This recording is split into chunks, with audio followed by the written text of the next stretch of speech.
ನೋಡಿ. ನಮೋ ತಸ್ಸ ಭಗವತೋ ಅರ್ಹತೋ ಸಮ್ಮಾ ಸಂಬುದ್ಧಸ್ಸ. ಬುದ್ಧಂ ಶರಣಂ ಗಚ್ಛಾಮಿ, ಧಮ್ಮಂ ಶರಣಂ ಗಚ್ಛಾಮಿ, ಸಂಘಂ ಶರಣಂ ಗಚ್ಛಾಮಿ. ಜೀವನ್ಮುಕ್ತ ಮಹಾತ್ಮರನ್ನು ಸ್ಮರಿಸುತ್ತಾ ಈ ದಿನದ ವ್ಯಾಸಂಗವನ್ನು ಪ್ರಾರಂಭ ಮಾಡೋಣ. ನಾವು ಭಗವಾನ್ ಬುದ್ಧರ ಬಿಡುಗಡೆಯ ಮಾರ್ಗವನ್ನು ಅನೇಕ ಸಲ, ಅಂದರೆ ನಾನು ಸುಮಾರು ವರ್ಷಗಳಿಂದ ಇಲ್ಲಿ ವ್ಯಾಸಂಗವನ್ನು ನಡೆಸ್ಕೊಡ್ತಾ ಇರೋದರಿಂದ ಬಹಳಷ್ಟು ಸಲ ಅದರ ಬಗ್ಗೆ ನಾನು ಮಾತಾಡಿದ್ದೇನೆ. ಹಾಗಾಗಿ ಈ ಸಲ ಏನು ಮಾಡೋಣ ಅಂತ ಅಂದ್ಕೊಂಡೆ ಅಂದರೆ, ಅದಕ್ಕೆ ಪೂರಕವಾದಂತಹದ್ದೇನಾದ್ರು ಸಿಗುತ್ತಾ ಅಂತ ನೋಡಿದಾಗ ಶರಣರ ವಚನಗಳನ್ನು ನೋಡೋಣ, ಅದನ್ನು ಅರ್ಥ ಮಾಡಿಕೊಳ್ಳುವ ಪ್ರಯತ್ನವನ್ನು ಮಾಡೋಣ ಅಂತ ಹೇಳಿ, ಹಾಗಾಗಿ ಶಿವಶರಣರ ವಚನಗಳಲ್ಲಿ ಭಗವಾನ್ ಬುದ್ಧರ ಬೋಧೆಗಳು, ಅದಕ್ಕೆ ಪೂರಕವಾದಂತಹ ಶಿವಶರಣರ ವಚನಗಳು, ಅಂದರೆ ಶರಣರ ಅಭಿಪ್ರಾಯ ಏನು ಈ ವಿಷಯದಲ್ಲಿ ಅನ್ನುವ ರೀತಿಯಲ್ಲಿ ಅದನ್ನು ನಾವು ಅಷ್ಟಾಂಗ ಮಾರ್ಗದ ವಿವಿಧ ಅಂಗಗಳನ್ನು ನೋಡ್ತಾ ಬಂದ್ವಿ. ಈಗಾಗಲೇ ನಾವೇನು ಮಾಡಿದ್ವಿ ಅಂತ ಹೇಳಿದ್ರೆ 5 ಅಂಗಗಳನ್ನು ತಿಳ್ಕೊಂಡ್ವಿ. ಈಗ 6ನೆಯ ಅಂಗ ಸಮ್ಮಾ ವಾಯಾಮ ಅಂತ. ಸಮ್ಮಾ ವಾಯಾಮ ಅಂತ ಹೇಳಿದರೆ ಅದು ಪಾಳಿ ಭಾಷೆಯ ಪದ. ಸಮ್ಮಾ ವಾಯಾಮ ಅಂತ ಹೇಳಿದರೆ ಸಾಧನೆ, ಸರಿಯಾದಂತಹ ಸಾಧನೆ. ನಮಗೆ ಥಿಯಾಸಫಿಕಲ್ ಸೊಸೈಟಿಯಲ್ಲಿ ಅನೇಕ ಸಾಧನಾ ಪಥವನ್ನು ಕೊಟ್ಟಿದ್ದಾರೆ. ಅಂದರೆ ಸಾಧನಾ ಪ್ರಧಾನವಾದಂತಹ ಅನೇಕ ಗ್ರಂಥಗಳು ನಮಗಿದೆ. ಅದರ ಬಗ್ಗೆ ನಾವು ಸಾಕಷ್ಟು ವಿಷಯಗಳನ್ನು ತಿಳ್ಕೊಂಡಿದ್ದೇವೆ. ಹಾಗಾಗಿ ಈಗ ಶರಣರ ವಚನಗಳಲ್ಲಿ ಈ ಸಾಧನಾ ಪಥ ಅಂದರೆ ಏನು, ಒಬ್ಬ ಶರಣ ತಾನು ಜೀವನ್ಮುಕ್ತಿಯನ್ನು ಪಡಿಬೇಕಾದ್ರೆ, ಅಂದರೆ ಶಿವಾನುಭವವನ್ನು ಪಡಿಬೇಕಾದ್ರೆ ಯಾವ ಮಾರ್ಗದಲ್ಲಿ ಹೋಗಬೇಕು ಅನ್ನುವಂಥದ್ದನ್ನು ಕೆಲವು ವಚನಗಳ ಮುಖಾಂತರ ತಿಳ್ಕೊಳ್ಳುವಂತಹ ಒಂದು ಪ್ರಯತ್ನವನ್ನು ಮಾಡೋಣ. ಅದಕ್ಕೆ ಮುನ್ನ ಭಗವಾನ್ ಬುದ್ಧರು ಸಾಧನೆಯ ಬಗ್ಗೆ, ಅಂದರೆ ಸಮ್ಮ ವಾಯಾಮ, ಅದರ ಬಗ್ಗೆ ಏನು ಹೇಳಿದ್ದಾರೆ ಅನ್ನುವಂತಹ ಒಂದು ವಿಷಯವನ್ನು ಅರ್ಥ ಮಾಡ್ಕೊಳ್ಳೋ ಪ್ರಯತ್ನವನ್ನು ಮಾಡೋಣ. ಅವ್ರು ಹೇಳ್ತಾರೆ ಸರಿಯಾದ ಪ್ರಯತ್ನ ಅಂತ. ಸಮ್ಮ ವಾಯಾಮ ಪ್ರಯತ್ನ ಯಾವ ರೀತಿ ಬೇಕಾದರೂ ಇರ್ಬೋದು. ನಮ್ಮ ಪ್ರಯತ್ನ ತಪ್ಪು ದಾರಿಯಲ್ಲೂ ಹೋಗ್ಬೋದು ಅಲ್ವಾ. ಅದರಿಂದ ಬುದ್ಧರು ಹೇಳ್ತಾರೆ ಸಮ್ಮ ವಾಯಾಮ ಅಂದರೆ ಸರಿಯಾದ ಪ್ರಯತ್ನ. ಯಾವ ದಿಕ್ಕಿನಲ್ಲಿ ನಾವು ಹೋದರೆ ನಾವು ಸರಿಯಾದಂತಹ ಮಾರ್ಗವನ್ನು ತಲುಪ್ತೇವೆ, ಜೀವನ ಮುಕ್ತಿಯನ್ನು ಪಡಿತೇವೆ ಅನ್ನುವಂಥದ್ದು ಬಹಳ ಮುಖ್ಯ ಅಂತ ಹೇಳಿ ಸರಿಯಾದ ಪ್ರಯತ್ನ ಅಂತಾರೆ. ಸರಿಯಾದ ಪ್ರಯತ್ನ ಏನು ಅಂದರೆ ಅದು ಒಬ್ಬ ಸಾಧಕನಿಗೆ ಕೊಟ್ಟಂತಹ ಅಥವಾ ಅವನಿಗೆ ಇರುವಂತಹ ಅತ್ಯಂತ ಶಕ್ತಿಶಾಲಿಯಾದ ಸಂಕಲ್ಪ. ಅಂದರೆ ಅದೊಂದು ಇಚ್ಛೆ, ನಾನು ಇಂತಹದ್ದೇ ದಾರಿಯಲ್ಲಿ ನಡೀತೇನೆ, ನಾನು ಹೀಗೆ ಸಾಧನೆ ಮಾಡ್ತೇನೆ, ನಾನು ಹೀಗೆ ಮಾಡ್ತಾ ಹೋದಾಗ ನನಗೆ ಗುರಿ ಸಿಗತ್ತೆ ಅನ್ನುವಂತಹ ಒಂದು ಇದನ್ನು ಇಟ್ಕೊಂಡು ಅವನು ಸರಿಯಾದ ಸಂಕಲ್ಪವನ್ನು ಇಟ್ಕೊಂಡಿರ್ತಾನೆ. ಅದನ್ನು ಸರಿಯಾದ ಸಾಧನೆ ಅಂತ ಕರಿಬೋದು. ಅಂದರೆ ಸತ್ ಪ್ರಯತ್ನ ಅಂತ ಹೇಳಿ ನಾವು ಅದನ್ನು ಹೇಳ್ತೇವೆ. ಹಾಗಾಗಿ ಬೇರೆ ರೀತಿಯಲ್ಲಿ, ಅಂದರೆ ಅಡ್ಡದಾರಿನಲ್ಲಿ ಇದನ್ನು ಹುಡ್ಕೋಕ್ಕೆ ಹೋಗುವಂತಹದ್ದು ಬೇಡ. ಅಡ್ಡದಾರಿಯಲ್ಲಿ ಹೋಗುವುದು ವ್ಯರ್ಥ, ಅದರ ಬದಲು ಅಪಾಯ ಜಾಸ್ತಿ. ಅದರಿಂದ ಸರಿಯಾದ ದಾರಿಯಲ್ಲಿ ಹೋಗಿ ನಾವು ಸರಿಯಾದ ಗುರಿಯನ್ನು ತಲುಪಬೇಕು ಅನ್ನುವಂಥದ್ದು ಭಗವಾನ್ ಬುದ್ಧರ ಒಂದು ಆದೇಶ. ಅದಕ್ಕೆ ಸಾಮಾನ್ಯವಾಗಿ ಹೇಳ್ತಾರೆ there is no shortcut to ಆಧ್ಯಾತ್ಮ ಅಂತ ಹೇಳಿ. ಅಂದರೆ ಶಾರ್ಟ್ ಕಟ್ ಎಲ್ಲ ಇಲ್ಲ ಇದಕ್ಕೆ. ನಾನು ಸೀದಾ ಇಲ್ಲ ಅಡ್ಡದಾರಿಯಲ್ಲಿ ಹೋಗ್ಬಿಡ್ತೀನಿ ತಲುಪ್ಬಿಡ್ತೀನಿ ಅಂತ ಹೇಳೋಕ್ಕಾಗೋದಿಲ್ಲ. ನಾವು ಸರಿಯಾದ ದಾರಿಯಲ್ಲೇ ಹೋಗಬೇಕು. ಸರಿಯಾದ ಗುರಿ ತಲುಪಬೇಕಾದ್ರೆ ಯಾವುದೇ ಅಡ್ಡದಾರಿಗಳು ಇಲ್ಲಿ ಕೆಲಸ ಮಾಡಲ್ಲ, ಶಾರ್ಟ್ ಕಟ್ ರೂಲ್ಸ್ಗಳಿಲ್ಲ ಇಲ್ಲಿ ಅಂತ ಹೇಳಿ. ಹಾಗಾಗಿ ನಮ್ಮ ಗಮನ ಏನು, ನಾವು ಮಾನವರಾಗಿ ಹುಟ್ಟಿದ ಮೇಲೆ ಯಾಕೆ ಇಷ್ಟೆಲ್ಲ ದುಃಖ ಇದೆ, ನಾವು ಯಾಕೆ ಹುಟ್ಟಬೇಕಾಗಿತ್ತು, ನಾವು ಯಾಕೆ ಹೀಗಿದ್ದೇವೆ, ಈ ಎಲ್ಲ ಪ್ರಶ್ನೆಗಳು ಬಹಳ ಬೇಗ ನಮಗೆ ಬರುತ್ತೆ. ಆವಾಗ ನಮ್ಮ ಯೋಚನೆ ಏನು ಅಂತ ಹೇಳಿದ್ರೆ, ನಾವು ಹೇಗೆ ಇದರಿಂದ ಮುಕ್ತಿಯನ್ನು ಪಡೆಯುವಂಥದ್ದು, ಇದರಿಂದ ಬಿಡುಗಡೆ ಪಡೆಯುವಂತಹದ್ದು. ಎಷ್ಟೋ ಜನ ಋಷಿಗಳು ಸನ್ಯಾಸಿಗಳು ಎಷ್ಟು ಆರಾಮವಾಗಿ ಆನಂದದಿಂದ ಕಾಲ ಕಳೀತಾ ಇರ್ತಾರೆ.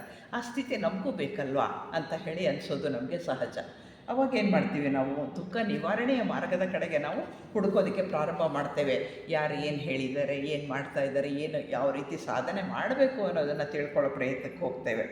ಅದರಿಂದ ಏನು ಮಾಡ್ತೀವಿ, ತಕ್ಕ ಪ್ರಯತ್ನವನ್ನು ನಾವು ನಡೆಸ್ತೇವೆ. ಆ ಪ್ರಯತ್ನ ನಡೆಸಿದಾಗ ಮಾತ್ರ ಗುರಿಯನ್ನು ತಲುಪಲಿಕ್ಕೆ ಸಾಧ್ಯ. ಹಾಗಾಗಿ ಏನು ಮಾಡಬೇಕು ಅಂದರೆ, ಮೊಟ್ಟ ಮೊದಲನೇದಾಗಿ ಭಗವಾನ್ ಬುದ್ಧರು ಹೇಳ್ತಾರೆ ಸದಾ ಎಚ್ಚೆತ್ತ ಸ್ಥಿತಿಯಲ್ಲಿ. ಬಹಳ ಇಂಪಾರ್ಟೆಂಟ್ ಅದು. ಅಂದರೆ ಯಾವಾಗಲೂ ಎಚ್ಚರದಿಂದ ನಾವು ಏನು ಮಾಡ್ತಿದ್ದೀವಿ, ನಮ್ಮ ಮನಸ್ಸು ಏನು ಮಾಡ್ತಿದೆ, ನಮ್ಮ ಕೆಲಸ ಕಾರ್ಯಗಳೇನು, ನಮ್ಮ ಆಸೆ ಆಕಾಂಕ್ಷೆಗಳೇನು ಮಾಡ್ತಿದೆ, ಇದ್ರ ಬಗ್ಗೆ ಗಮನ ಇಟ್ಟಿದ್ದರೆ ಅದು ಯಾವುದೂ ಕೂಡ ತಪ್ಪು ದಾರಿಗೆ ಹೋಗೋದೇ ಇಲ್ಲ. ಜೆ ಕೃಷ್ಣಮೂರ್ತಿಯವರು ಇದನ್ನೇ ಹೇಳ್ತಾ ಇದ್ದದ್ದು, ಅವೇರ್ನೆಸ್. ಅರಿವು. ಯಾವಾಗಲೂ ಕೂಡ ಅರಿವಿನಿಂದ ಇರಬೇಕಾಗತ್ತೆ ನಾವು. ಬುದ್ಧರು ಹೇಳ್ತಾರೆ, ಸದಾಕಾಲ ಎಚ್ಚೆತ್ತು ನಮ್ಮ ಪ್ರಯತ್ನವನ್ನು ಸಹ ನೋಡ್ಕೊಳ್ತಾ ಇರಬೇಕು. ಪ್ರಯತ್ನ ಹೇಗಿದೆ ಅನ್ನೋದನ್ನು ಕೂಡ ಬೇರೆ ಯಾರೋ ಇಲ್ಲಿ ಚೆಕ್ ಇಡೋದಿಲ್ಲ ನಮಗೆ. ಬೇರೆ ಯಾರೋ ಬಂದು ನಿಮ್ಮ ಪ್ರಯತ್ನ ಸರಿ ಇದೆ ಸರಿ ಇಲ್ಲ ಅಂತ ಹೇಳಲ್ಲ. ಇಲ್ಲಿ ನಾವೇನು ಮಾಡಬೇಕು ಅಂದರೆ ನಮ್ಮ ಪ್ರಯತ್ನವನ್ನು ಚೆಕ್ ಮಾಡೋದು ನಾವೇನೆ. ನಮ್ಮ ನಾವು ನೋಡ್ಕೋಬೇಕಾಗತ್ತೆ. ಆಮೇಲೆ ಕೆಟ್ಟ ಯೋಚನೆ ಬಂತಾ, ಯಾಕೆ ಬಂತು, ಬೇಡ, ಅದ್ರ ಕಡೆ ಗಮನ ಕೊಡೋದೇ ಬೇಡ. ಈ ಎಲ್ಲವನ್ನು ನಾವು ಮಾಡ್ತಾ ಹೋಗಬೇಕಾಗತ್ತೆ. ಅದು ಬೇಗ ಆಚೆ ಹೋಗುವಂತೆ ನೋಡ್ಕೊಳ್ಬೇಕಾಗತ್ತೆ. ಒಳ್ಳೆಯ ಆಲೋಚನೆ ಬರಬೇಕು, ಇಲ್ಲದೇ ಇದ್ದರೆ ಯಾವ ಆಲೋಚನೆಯೂ ಬೇಡ. ಆರಾಮವಾಗಿರುವಂತಹ ಸ್ಥಿತಿಯನ್ನು ನಾವು ತಲುಪಬೇಕು. ಅದಕ್ಕೆ ವಿಪಶ್ಯನಾ ಧ್ಯಾನದ ಮೊರೆ ಹೋಗಬೇಕು. ಆಗ ನಮ್ಮ ಉಸಿರಾಟದ ಗಮನದಿಂದ ಏನಾಗುತ್ತೆ ಅಂದರೆ ಅರಿವಿನಿಂದ ಇರ್ತೇವೆ, ಮತ್ತು ಯಾವ ಥಾಟ್ಸ್ ಕೂಡ ಇರೋದಿಲ್ಲ ಅಲ್ಲಿ. ಎಷ್ಟು ಹೊತ್ತು ಸಾಧ್ಯ ಇಡೀ ದಿನದಲ್ಲಿ ಅಷ್ಟು ಹೊತ್ತು ಮೌನವಾಗಿ, ಮೌನ ಅಂದರೆ ಬರಿಯ ಬಾಯಿ ಮಾತಿಂದ ಅಲ್ಲ, ಮಾನಸಿಕ ಮೌನವೂ ಕೂಡ ಬಹಳ ಮುಖ್ಯ ಆಗುತ್ತೆ. ಆ ಮೌನದಿಂದ ನಾವು ಎಷ್ಟು ಹೊತ್ತು ಇರ್ತೀವಿ ಅನ್ನೋದು ಬಹಳ ಮುಖ್ಯ ಆಗುತ್ತೆ ಸಾಧನೆಯಲ್ಲಿ. ಹಾಗೆ ನಾವು ಮಾಡ್ತಾ ಹೋದಾಗ ಮಾತ್ರವೇ ಗುರಿಯನ್ನು ತಲುಪಲಿಕ್ಕೆ ಸಾಧ್ಯವಾಗತ್ತೆ. ಹಾಗಾಗಿ ನಾವೇನು ಮಾಡಬೇಕು ಅಂತ ಹೇಳಿದ್ರೆ, ಅಸಮರ್ಪಕ ಮನಸ್ಥಿತಿಯನ್ನು ತಡಿಬೇಕು, ಅದಿಲ್ಲದಂತೆ ಮಾಡ್ಕೊಳ್ಬೇಕು. ಸದಾಕಾಲ ಸಾಧ್ಯವಾದರೆ ಮೌನ, ಇಲ್ಲದಿದ್ದರೆ ಧನಾತ್ಮಕ ಚಿಂತನೆ, ಅದು ಕಾರ್ಯರೂಪಕ್ಕೆ ಬರುವಂತಹ ಧನಾತ್ಮಕ ಚಿಂತನೆ. ಯಾವುದಾದ್ರೂ ಒಂದು ಥಾಟ್ ಬಂತು ಅಂದರೆ ಅದನ್ನು ಸುಮ್ಮನೆ ಬಿಡೋದಲ್ಲ, ಅದನ್ನು ಕಾರ್ಯರೂಪಕ್ಕೆ ತರೋದು, ಅದು ಬಹಳ ಮುಖ್ಯವಾಗತ್ತೆ. ಯಾವುದು ಕಾರ್ಯರೂಪಕ್ಕೆ ಬರುತ್ತದೆಯೋ ಅಂತಹ ಧನಾತ್ಮಕ ಚಿಂತನೆ ಒಳಿತು ಅಂಥದ್ದು ಮಾತ್ರ ನಮಗೆ ಬಂದರೆ ಆವಾಗ ಎಷ್ಟು ಕಾರ್ಯರೂಪಕ್ಕೆ ತರ್ತೀವಿ ಅದನ್ನು. ಹಾಗೆ ಮಾಡಬೇಕಾಗತ್ತೆ. ಅದರಿಂದ ಸದಾಕಾಲ ನಮ್ಮ ಮನಸ್ಸು ಪ್ರಫುಲ್ಲವಾಗಿರಬೇಕು, ಆನಂದವಾಗಿರಬೇಕು, ಪ್ರೇಮಮಯವಾಗಿರಬೇಕು, ಕರುಣಾಮಯವಾಗಿರಬೇಕು. ಅಂತಹ ಸ್ಥಿತಿಯನ್ನು ಉಳಿಸ್ಕೊಳ್ಳೋದು ಸಾಧನೆಯಲ್ಲಿ ಬಹಳ ಪ್ರಮುಖವಾದಂತಹದ್ದು. ಆರಾಮಾಗಿ ಕೂತ್ಕೊಳ್ಳಿ, ಯಾರಾದರೂ ಮಾತಾಡಬೇಕು ಅಂತ ಏನೂ ಇಲ್ಲ, ಸ್ವಲ್ಪ ಕೂತ್ಕೊಳ್ಳಿ, ಮನಸ್ಸನ್ನು ಮೌನ ಮಾಡಿಕೊಳ್ಳಿ. ಆ ಆನಂದ ನಿಧಾನವಾಗಿ ನಮಗೆ ಆ ಆನಂದದ ರುಚಿ ಗೊತ್ತಾಗ್ತಾ ಹೋಗುತ್ತೆ. ಈಗ ಮಾತಾಡ್ದಲೇ ಇದ್ದರೆ ನಂಗೆ ಇರೋಕ್ಕಾಗಲ್ಲ ಅನ್ನುವಂತಹ ಆ ಅಜಿಟೇಷನ್ ಇರುತ್ತಲ್ಲ, ಅದು ಹೋಗಬೇಕು ನಮಗೆ. ಅದು ಹೋಗಿ ಏನಾಗಬೇಕು ಅಂತ ಹೇಳಿದರೆ ಮನಸ್ಸು ಮೌನವಾಗುವ ಸ್ಥಿತಿಗೆ ಬರಬೇಕು. ಆ ಮೌನ ಸ್ಥಿತಿಗೆ ಬಂದಾಗ ಮಾತ್ರವೇ ನಮಗೆ ಸಾಧನೆಗೆ ಮುಂದುವರಿಯೋದಕ್ಕೆ ಸಾಧ್ಯ ಆಗುವಂತಹದ್ದು. ಹಾಗೆ ನಮ್ಮನ್ನು ನಾವು ತಿದ್ದುಕೊಳ್ಬೇಕು ಅಂತ ಹೇಳಿ ಭಗವಾನ್ ಬುದ್ಧರು ಹೇಳ್ತಾರೆ. ಹಾಗೆ ಒಳ್ಳೆಯದನ್ನೇ ಮಾಡೋದಕ್ಕೆ ಪ್ರಾರಂಭ ಮಾಡಬೇಕು. ಮಾನಸಿಕ ಶಕ್ತಿಯನ್ನು ಯಾವತ್ತೂ ಪೋಲು ಮಾಡಬಾರ್ದು. ಈ ಕೆಟ್ಟ ಆಲೋಚನೆಗಳು ಬರುವಂಥದ್ದು, ಬೇಡದ ಆಲೋಚನೆಗಳು ಬರುವಂತಹದ್ದು, ಇಂಥದ್ದೆಲ್ಲ ಬಂದಾಗ ನಮ್ಮ ಮನಸ್ಸಿನ ಶಕ್ತಿ ಸೋರಿ ಹೋಗ್ತಾ ಇರುತ್ತೆ. ಅದು ಸೋರಿ ಹೋದರೆ ನಮಗೆ ಸಾಧನೆಯಲ್ಲಿ ಮುಂದುವರಿಯೋದಕ್ಕೆ ಸಾಧ್ಯ ಆಗೋದಿಲ್ಲ. ಅದರಿಂದ ಇದೆಲ್ಲವೂ ನಿಂತಾಗ ಏನಾಗುತ್ತೆ, ನಮಗೆ ಬಹಳ ಸಾಧನೆಯಲ್ಲಿ ಮುಂದುವರಿಯೋದಕ್ಕೆ ಸಾಧ್ಯ ಆಗುತ್ತೆ. ಹಾಗಾಗಿ ನಮ್ಮಲ್ಲಿ ಪ್ರತಿಯೊಬ್ಬರೂ ಕೂಡ ಅತ್ಯಂತ ವಿಶೇಷವಾದ ಶಕ್ತಿ ವಿಶೇಷಗಳನ್ನು ತಗೊಂಡು ಹುಟ್ಟಿ ಬಂದಿದ್ದೇವೆ. ಬೀಜ ರೂಪದಲ್ಲಿ ಎಲ್ಲವೂ ನಮ್ಮಲ್ಲಿದೆ. ನಾವು ಏನನ್ನು ಬೆಳೆಸ್ಕೊಳ್ಬೇಕು ಈ ಜೀವನದಲ್ಲಿ, ನಾವು ಏನನ್ನು ಅದಕ್ಕೆ ಒತ್ತನ್ನು ಕೊಟ್ಟು ಬೆಳೆಸ್ಕೊಳ್ಬೇಕು ಅನ್ನೋದು ಬಹಳ ಮುಖ್ಯ ಆಗತ್ತೆ. ಹಾಗೆ ನಮ್ಮಲ್ಲೇ ಇರುವಂತಹ ಬೀಜ ರೂಪದಲ್ಲಿರುವಂತಹ ಎಲ್ಲ ಶಕ್ತಿ ವಿಶೇಷಗಳನ್ನು ನಾವು ಈ ಜನ್ಮದಲ್ಲೇ ಬೆಳೆಸ್ಕೊಳ್ಳುವ ಪ್ರಯತ್ನವನ್ನು ನಾವು ಮಾಡಬೇಕಾಗತ್ತೆ. ಏನಿದೆ ನನ್ನಲ್ಲಿ ಅಂತ ಕಂಡುಹಿಡ್ಕೊಳ್ಬೇಕು. ಇದೆಲ್ಲ ಸಾಧನೆಯ ಮಾರ್ಗವೇ. ಸಾಧನೆ ಅಂದರೆ ನಾವು ದೇವರನ್ನು ತಲುಪಲಿಕ್ಕೆ ಏನೇನನ್ನು ಮಾಡಬೇಕು. ದೇವರು ಅಂದರೆ ಸರ್ವಾಂತರ್ಯಾಮಿ, ಸರ್ವ ಗುಣಗಳ ಸಂಪನ್ನ ಅಂತ ನಾವು ಹೇಳ್ತೇವೆ. ಹಾಗಿದ್ದರೆ ಅವನನ್ನು ತಲುಪಬೇಕು ಅಂತ ಹೇಳಿದರೆ ಆ ಎಲ್ಲ ಗುಣಗಳನ್ನು ನಾವು ಅಳವಡಿಸ್ಕೊಳ್ಳೋ ಪ್ರಯತ್ನವನ್ನು ನಾವು ಮಾಡಬೇಕಾಗತ್ತೆ. ಹಾಗೆ ನಮ್ಮಲ್ಲಿರುವ ವಿಶೇಷ ಶಕ್ತಿಗಳನ್ನು ಗುರುತಿಸ್ಬೇಕಾಗತ್ತೆ. ಗುರುತಿಸ್ಕೊಂಡು ಅದನ್ನು ಉಪಯೋಗ ಮಾಡಬೇಕು. ಬರೀ ಗುರುತಿಸೋದಲ್ಲ, ನನ್ನಲ್ಲಿ ಇಂಥದ್ದೊಂದು ವಿಶೇಷ ಇದೆ ಅನ್ನೋದು ನನಗೆ ಗೊತ್ತಾದ ತಕ್ಷಣ ಅದನ್ನು ಕಾರ್ಯರೂಪಕ್ಕೆ ತರಬೇಕು. ಅದನ್ನು ಬಿಟ್ಟುಬಿಡೋದಲ್ಲ, ಅಲ್ಲೇ ಇಟ್ಕೊಂಡು ನಾನು ಬಚ್ಚಿಟ್ಕೊಂಡ್ರೆ ಹಾಗೆ ಇರುತ್ತೆ ಅನ್ನುವಂತಹದ್ದಲ್ಲ. ಅದನ್ನು ಕಾರ್ಯರೂಪಕ್ಕೆ ತರಬೇಕಾಗತ್ತೆ. ಆವಾಗ ಸರಿಯಾದ ಆಲೋಚನೆ, ಸರಿಯಾದ ಕೆಲಸ ಇದೆಲ್ಲವೂ ಕೂಡ ಕೈಗೂಡುತ್ತೆ. ಆವಾಗ ಇನ್ನೂ ಹೆಚ್ಚಿನ ಶಕ್ತಿ ವಿಶೇಷಗಳು ಬೆಳೆಯುತ್ತೆ ನಮ್ಮಲ್ಲಿ. ಇನ್ನು ಅದು ಪ್ರಕಟ ಆಗಲಿಕ್ಕೆ ಸಾಧ್ಯ ಆಗುತ್ತೆ. ಅಂದರೆ ನಾವೇ ದಾರಿ ಮಾಡಿಕೊಡ್ತೇವೆ.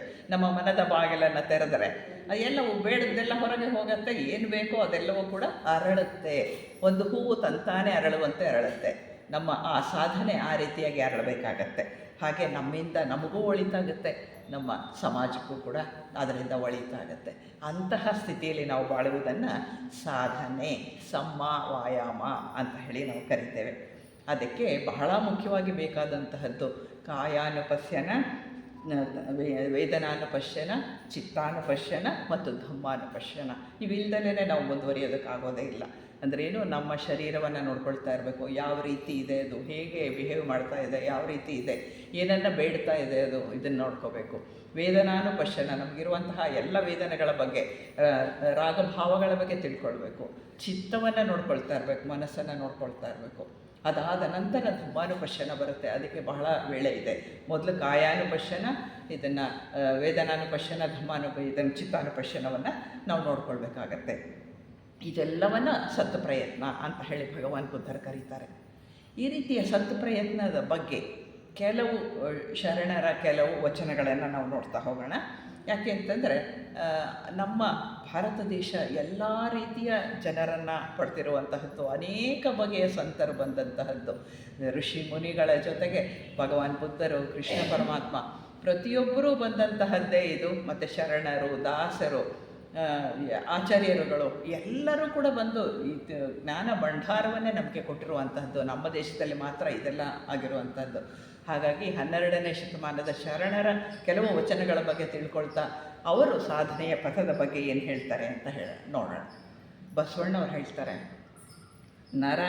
ನರೆ ಕೆನ್ನೆಗೆ ತೆರೆಗಲ್ಲಕ್ಕೆ ಶರೀರ ಗೂಡು ಹೋಗುವ ಮುನ್ನ, ಹಲ್ಲು ಹೋಗಿ ಬೆನ್ನು ಬಾಗಿ ಅನ್ಯರಿಗೆ ಹಂಗಾಗದ ಮುನ್ನ, ಕಾಲ ಮೇಲೆ ಕೈಯ ನೂರಿ ಕೋಲ ಹಿಡಿಯುವ ಮುನ್ನ, ಮುಪ್ಪಿಂದೊಪ್ಪಳೆಯದ ಮುನ್ನ, ಮೃತ್ಯು ಮುಟ್ಟದ ಮುನ್ನ, ಪೂಜಿಸು ಕೂಡಲ ಸಂಗಮ ದೇವನ ಅಂತ ಹೇಳ್ತಾರೆ. ಅಂದರೆ ಸಾಧನೆ ಮಾಡಲಿಕ್ಕೆ ವೇಳೆ ಇದೆ.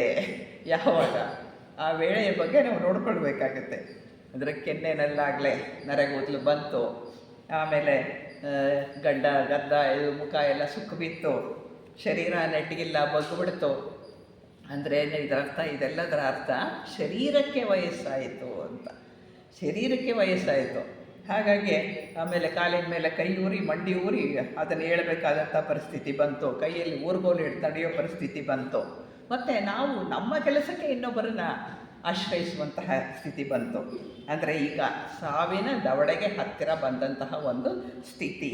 ಅದಕ್ಕೆ ಮುನ್ನವೇ, ಬಹಳ ಮುನ್ನವೇ ಈ ಒಂದು ನಾವು ಚೆನ್ನಾಗಿರುವಾಗಲೇ, ಅಂದರೆ ಶಕ್ತಿ ಇರುವಾಗಲೇ ಸಾಧನೆಯನ್ನು ಪ್ರಾರಂಭಿಸಿಬಿಡಬೇಕು ಅಂತ ಹೇಳ್ತಾರೆ. ಆವಾಗ ಆಧ್ಯಾತ್ಮದಲ್ಲಿ ಮುಂದುವರಿಯೋದಕ್ಕೆ ಸಾಧ್ಯ ಅಂತ ಹೇಳ್ತಾರೆ ಬಸವಣ್ಣವರು. ಚಿಕ್ಕ ವಯಸ್ಸಿನಲ್ಲೇ ಸಾಧನೆ ಮಾಡಬೇಕು ಅನ್ನೋದು ಅವರ ಅರ್ಥ. ರೀಸೆಂಟಾಗಿ ಮಹಾತ್ಮರ ಪತ್ರಗಳನ್ನು ಅಭ್ಯಾಸ ಮಾಡ್ತಾ ಇದ್ದಾಗ ಮಹಾತ್ಮ ಕುತುಂಬಿಗಳು ಒಂದು ಪತ್ರದಲ್ಲಿ ಬರೀತಾರೆ. ಏನು ಅಂತ ಹೇಳಿದರೆ, ತುಂಬ ವಯಸ್ಸಾದ ಮೇಲೆ ಅಧ್ಯಾತ್ಮ ಮಾರ್ಗಕ್ಕೆ ಬಂದರೆ ಅವಾಗೇನಾಗುತ್ತೆ ಅಂದರೆ, ಇಲ್ಲಿಂದ ಇಲ್ಲಿವರೆಗೆ ನಾವು ಮಾಡಿದಂತಹ ಏನು ನೆಗೆಟಿವ್ ಕೆಲಸಗಳು, ನೆಗೆಟಿವ್ ಥಾಟ್ಗಳು ಇರುತ್ತಲ್ಲ, ಅದನ್ನು ನಲ್ಲಿಫೈ ಮಾಡೋದ್ರಲ್ಲೇ ನಿಮ್ಮ ಇಡೀ ಜೀವನ ಹೋಗಿಬಿಡುತ್ತೆ. ನಿಮಗೆ ಮುಂದಿನ ಜೀವನಕ್ಕೆ ಮಾತ್ರವೇ ಅಧ್ಯಾತ್ಮ ಅನ್ನೋದು ಸಿಗೋದು. ಅದಕ್ಕೆ ವಯಸ್ಸು ಚಿಕ್ಕದಿರುವಾಗಲೇ ಸಾಧನಾ ಪಥವನ್ನು ಆರಿಸ್ಕೊಳ್ಳಿ ಅಂತ ಹೇಳಿ ಒಂದು ಪತ್ರದಲ್ಲಿ ಮಹಾತ್ಮರು ಬರೀತಾರೆ, ಕುತುಂಬಿ ಮಹರ್ಷಿಗಳು ಬರೀತಾರೆ. ಅಂದರೆ ನಾವು ಎಷ್ಟು ಇದ್ರ ಬಗ್ಗೆ ಆಲೋಚನೆ ಮಾಡಬೇಕು ಅಂತ ಹೇಳಿದರೆ, ಸಾಧನೆಗೆ ಖಂಡಿತವಾಗಿ ವಯಸ್ಸು ಇಲ್ಲ, ಯಾವಾಗ ಬೇಕಾದ್ರೂ ಶುರು ಮಾಡ್ಬೋದು. ಯಾವಾಗಲೂ it is not too late. ಹಾಗಂತ ನಾವು ವಯಸ್ಸಾಗಲಿ ಅಂತ ನಾವೇ ಅದನ್ನು ಮುಂದಕ್ಕೆ ಪೋಸ್ಟ್ಪೋನ್ ಮಾಡುವುದು ಬೇಡ. ಇವತ್ತಲ್ಲ ನಾಳೆ, ನಾಳೆ ಅಲ್ಲ ನಾಡಿದ್ದು, ಇನ್ನು 10 ವರ್ಷ ಹೋಗಲಿ, ಆ ಜವಾಬ್ದಾರಿ ಇದೆ, ಈ ಜವಾಬ್ದಾರಿ ಇದೆ, ಈ ರೀತಿಯಾಗಿ ನಮ್ಮ ಕಾಲವನ್ನು ಹರಣ ಮಾಡೋದು ಬೇಡ ಅನ್ನುವಂತಹ ಅಭಿಪ್ರಾಯವನ್ನು ಹೇಳ್ತಾರೆ. ನಮ್ಮದು ಗೊತ್ತಾದ ಕೂಡಲೇ ಅದಕ್ಕೆ ನಾವು ಧುಮುಕೂಡಬೇಕು ಅನ್ನುವಂತಹದ್ದು ಮಹಾತ್ಮರ ಅಭಿಪ್ರಾಯ. ಅದು ಸತ್ಯ ಕೂಡ ಹೌದು. ಹಾಗೆ ಇನ್ನು ಮುಂದಿನ ಒಂದು ಶ್ಲೋಕ ನೋಡೋಣ. ದೇವಲೋಕ ಮರ್ತ್ಯಲೋಕವೆಂಬುದು ಬೇರಿಲ್ಲ ಕಾಣಿಭೋ, ಸತ್ಯವ ನುಡಿಯುವುದೇ ದೇವಲೋಕ, ಮಿಥ್ಯವ ನುಡಿಯುವುದೇ ಮರ್ತ್ಯಲೋಕ, ಆಚಾರವೇ ಸ್ವರ್ಗ, ಅನಾಚಾರವೇ ನರಕ, ಕೂಡಲ ಸಂಗಮ ದೇವ ನೀವೇ ಪ್ರಮಾಣ ಅಂತ ಹೇಳ್ತಾರೆ. ಅಂದರೆ ಎಷ್ಟು ಸರಳ ವಿಷಯಗಳನ್ನು ಹೇಳ್ತಾರೆ ಅಂದರೆ, ನಾವು ಇದನ್ನು ನಿಜವಾಗ್ಲೂ ಮಾಡ್ತೀವ? ಯಾವುದೋ ಒಂದು ಇದು ಏನೋ ಆಯಿತು ತಕ್ಷಣ ಒಂದು ಸಣ್ಣ ಸುಳ್ಳು ಬಾಯಿಂದ ಬಂದುಬಿಡುತ್ತೆ ಅಲ್ವಾ? ಅದು ಬರದಂಗೆ ನಾವು ನೋಡ್ಕೋಬೇಕಲ್ವ. ಏನು ಸತ್ಯ ಇದೆ, ಅದು ತೊಂದರೆ ಏನೇ ಬರಲಿ ಅದನ್ನು ಎದುರಿಸೋಣ, ಸತ್ಯವನ್ನೇ ನುಡಿಬೇಕಾಗತ್ತೆ. ಅದನ್ನೇ ಇಲ್ಲಿ ಹೇಳ್ತಾರೆ. ದೇವಲೋಕ ಅಂದರೆ, ಸ್ವರ್ಗ ಅಂದರೆ ಅದೆಲ್ಲೋ ಆಕಾಶದಲ್ಲಿ ಎಲ್ಲೋ ಮುಂದಕ್ಕಿದೆ, ಅಥವಾ ನಾವು ಸತ್ತ ಮೇಲೆ ಸಿಗುತ್ತೆ. ಇಂತಹದ್ದೇನೂ ಇಲ್ಲ. ನೀವು ಎಲ್ಲಿದ್ದೀರಾ ಅಲ್ಲೇ ಎಲ್ಲವೂ ಕೂಡ ಅಂತ ಹೇಳ್ತಾ, ಸತ್ಯವನ್ನು ನುಡಿದ್ರೆ ನೀವು ಇರುವ ಜಾಗವೇ ದೇವಲೋಕ ಅಂತ ಹೇಳ್ತಾರೆ. ಸುಳ್ಳನ್ನು ಹೇಳುವ ಮಾನವ ಅದರ ಅನಾಚಾರ ಹಾಗೆ ಆಗತ್ತೆ. ಅಂದರೆ ಸದಾಚಾರವೇ ಸ್ವರ್ಗ, ದುರಾಚಾರವೇ ನರಕ ಅಂತ ಹೇಳ್ತಾರೆ. ಇದಕ್ಕೆ ಕೂಡಲ ಸಂಗಮ ದೇವರೇ ಪ್ರಮಾಣ ಅಂತ ಹೇಳ್ತಾರೆ. ಸತ್ ಆಚಾರ ಅಂದರೆ ಏನು? ಸದಾಚಾರ ಅಂತ ಕರಿತೀವಲ್ಲ, ಅದನ್ನು ಬಿಡಿಸಿದ್ರೆ ಸತ್ ಆಚಾರ ಅಂತ ಆಗತ್ತೆ. ಅಂದರೆ ಸತ್ ಆಚಾರ ಅಂದ್ರೇನು? ಸತ್ಯವನ್ನು ಆಚರಿಸುವುದು. ಆ ಪದಗಳ ಅರ್ಥವನ್ನು ನೋಡಬೇಕಾಗತ್ತೆ ನಾವು. ಸತ್ಯವನ್ನು ಆಚರಿಸುವುದು ಸದಾಚಾರ. ಅದು ಏನೇನು ಸತ್ಯವಾಗಿ ನಡ್ಕೊಳ್ಬೇಕು ಅದು ಮಾತ್ರ ಸದಾಚಾರ ಆಗತ್ತೆ ಅಂತ ಹೇಳ್ತಾರೆ. ಅಂದರೆ ಸತ್ಯದ ಪರವಾಗಿ ನಿಲ್ಲುವುದು, ಅದಕ್ಕೆ ಒತ್ತು ಕೊಡುವುದು, ಅಸತ್ಯದ ಕಡೆಗೆ ಹೋಗದೇ ಇರುವುದು, ಇದನ್ನು ಸದಾಚಾರ ಅಂತ ಕರೀತಾರೆ. ಅದು ಸತ್ ಆಚಾರ ಅನ್ನುವಂಥದ್ದು. ಮುಂದೆ ಹೇಳ್ತಾರೆ ಸಾಧನೆಯ ಪಥ ಇನ್ನು ಹೇಗಿರಬೇಕು ಅಂತ ಹೇಳಿ ಅವ್ರು ಹೇಳ್ತಾರೆ, ಛಲಬೇಕು ಶರಣಂಗೆ ಪರಧನವನೊಲ್ಲೆನೆಂಬ, ಛಲಬೇಕು ಶರಣಂಗೆ ಪರಸತಿಯನೊಲ್ಲೆನೆಂಬ, ಛಲಬೇಕು ಶರಣಂಗೆ ಪರದೈವನೊಲ್ಲೆನೆಂಬ, ಛಲಬೇಕು ಶರಣಂಗೆ ಲಿಂಗ ಜಂಗಮ ಒಂದೇ ಎಂಬ, ಛಲಬೇಕು ಶರಣಂಗೆ ಪ್ರಸಾದ ದಿಟವೆಂಬ, ಛಲವಿಲ್ಲದವರ ಮೆಚ್ಚ ನಮ್ಮ ಕೂಡಲ ಸಂಗಮ ದೇವ ಅಂತ ಹೇಳ್ತಾರೆ. ಇಲ್ಲಿ ಛಲ ಅಂತ ಹೇಳಿದರೆ ಏನು ಅಂದರೆ ದೃಢವಾದ ನಿಶ್ಚಯ, ಯಾವುದಕ್ಕೂ ಅಲುಗಾಡದ ಒಂದು ದೃಢ ನಿಶ್ಚಯ ಏನಿದೆ ಅದನ್ನು ಛಲ ಅಂತ ಹೇಳಿ ಕರೀತಾರೆ. ಈ ದೃಢ ನಿಶ್ಚಯ ನಮ್ದು ಹೇಗಿರಬೇಕು ಅಂತ ಹೇಳಿದರೆ, ಬೇರೆಯವರದ್ದಾದಂತಹ ಯಾವುದೇ ವಸ್ತುವನ್ನು ನಾವು ಪಡೆಯೋದಕ್ಕೆ ಆಸೆ ಪಡಬಾರ್ದು, ನಮ್ಮ ಮನಸ್ಸಿನಲ್ಲೂ ಕೂಡ ಆಸೆ ಪಡಬಾರ್ದು. ನಮ್ಮ ಏನಿದೆ, ನಮ್ಮ ಕರ್ಮಾನುಸಾರ ನಮಗೇನು ದಕ್ಕಿದೆ ಅದನ್ನು ಮಾತ್ರವೇ ಹೊರತು ಬೇರೇನನ್ನು ನಾವು ಮುಟ್ಟುವಂತಿಲ್ಲ. ಯಾವುದೇ ಆಗಿರ್ಬೋದು, ಅದು ಏನೇ ಆಗಿರಬಹುದು, ಅದನ್ನು ತಗೊಳ್ಳುವಂತಿಲ್ಲ. ಅದು ಹಾಗಾಗಿ ಎಲ್ಲವನ್ನ ಕೂಡ ನಾವು ನಿರಾಕರಿಸಬೇಕು. ಇರುವುದು ಒಂದೇ ದೇವರು ಅನ್ನೋದನ್ನು ನಾವು ಗಮನದಲ್ಲಿ ಇಟ್ಕೊಳ್ಬೇಕು. ಅದು ಏಕ ಚೈತನ್ಯ, ಸತ್ ಚೈತನ್ಯ, ಅದು ಮಾತ್ರವೇ ಇರುವಂತಹದ್ದು. ಎಲ್ಲ ಅಣುವಿನ ಒಳಗೂ ಇರುವಂತಹ ಗುಪ್ತ ಚೈತನ್ಯವೇ ಅಂತ ಯಾವುದು ಹೇಳ್ತೀವಿ, ಆ ಚೈತನ್ಯವೇ ಇರುವುದು ಒಂದೇ. ಅದು ಅದರ ಕಡೆಗೆ ಗಮನ ಇರಬೇಕು. ಯಾಕೆಂದರೆ ಆ ಚೈತನ್ಯ ನಮ್ಮಲ್ಲೂ ಇದೆ, ನಿಮ್ಮಲ್ಲೂ ಇದೆ, ಎಲ್ಲರಲ್ಲೂ ಇದೆ, ಪ್ರತಿಯೊಂದು ವ್ಯಕ್ತವಾದ ವಸ್ತುವಿನಲ್ಲೂ ಇದೆ. ಆ ಚೈತನ್ಯದ ಬಗ್ಗೆ ಗಮನ ಇರಲಿ ಹೊರತು ಬೇರೇನೂ ಅಲ್ಲ ಅಂತ ಹೇಳ್ತಾರೆ. ಅದಕ್ಕೆ ಬೇರೆ ಹೆಸರನ್ನು ಕೊಟ್ಟಿರಬಹುದೇ ಹೊರತು ಹಾಗಂದರೆ ಅದು ಬೇರೆ ದೇವರು ಅಂತ ಅರ್ಥ ಅಲ್ಲ. ಏಕ ಚೈತನ್ಯವನ್ನು ಕುರಿತು ಹೇಳಿರುವಂತಹದ್ದು. ಹಾಗಾಗಿ ಇಲ್ಲೊಂದು ಮಾತು ಬರುತ್ತೆ, ಪ್ರಸಾದ ಅಂತ ಹೇಳಿ, ದೃಢ ಭಾವನೆ ಒಂದು ಪ್ರಸಾದ ದಿಟವೆಂಬ ಅಂತ ಹೇಳ್ತಾರೆ ಅವರಿಲ್ಲಿ. ಅದು ಹೇಳಿದಾಗ ಏನು ಅಂತ ಹೇಳಿದರೆ, ಪ್ರಸಾದ ದಿಟವೆಂಬ ಅಂತ ಒಂದು ಮಾತು ಬರುತ್ತೆ. ಪ್ರಸಾದ ಅಂದರೆ ಏನು? ಸಾಮಾನ್ಯವಾಗಿ ನಾವು ಅರ್ಥ ಮಾಡ್ಕೊಳ್ಳೋದೇನು ಅಂದರೆ, ನಾವೇನೋ ಒಂದು ಅಡುಗೆ ಮಾಡ್ತೀವಿ ಅಥವಾ ಒಂದು ಹಣ್ಣು ಕಾಯಿ ಅಂಥದ್ದಿರುತ್ತೆ, ಅದನ್ನು ದೇವ್ರಿಗೆ ನೈವೇದ್ಯ ಮಾಡಿಬಿಟ್ರೆ ಅದನ್ನು ನಾವು ಉಪಯೋಗಿಸಿದಾಗ ಪ್ರಸಾದ ಅಂತ ಹೇಳಿ. ಆದರೆ ಪ್ರಸಾದ ಅಂದರೆ ಬರೀ ಅಷ್ಟೇ ಅಲ್ಲ, ಅದು ಪ್ರಸಾದವೇ ಅಲ್ಲ ಅಂತ ಹೇಳ್ತಾ ಇಲ್ಲ. ಪ್ರಸಾದ ಅಂತ ಹೇಳಿದರೆ ಈ ಸೃಷ್ಟಿಯ ಕೊಡುಗೆ. ಈ ಸೃಷ್ಟಿ ನಮಗೇನೇನನ್ನು ಕೊಟ್ಟಿದೆ? ಎಲ್ಲ ಕೊಟ್ಟಿದೆ. ನಾವು ಆಡುವ ಉಸಿರಾಡ್ತೀವಲ್ಲ ಗಾಳಿ, ಅದು ಸೃಷ್ಟಿ ಕೊಟ್ಟಿದ್ದು. ಸೂರ್ಯನ ಬೆಳಕು ಅದು ಸೃಷ್ಟಿ ಕೊಟ್ಟಿದ್ದು. ಅವೆರಡು ಇಲ್ದಲೇ ನಾವು ಬದುಕೋಕ್ಕೆ ಆಗಲ್ಲ.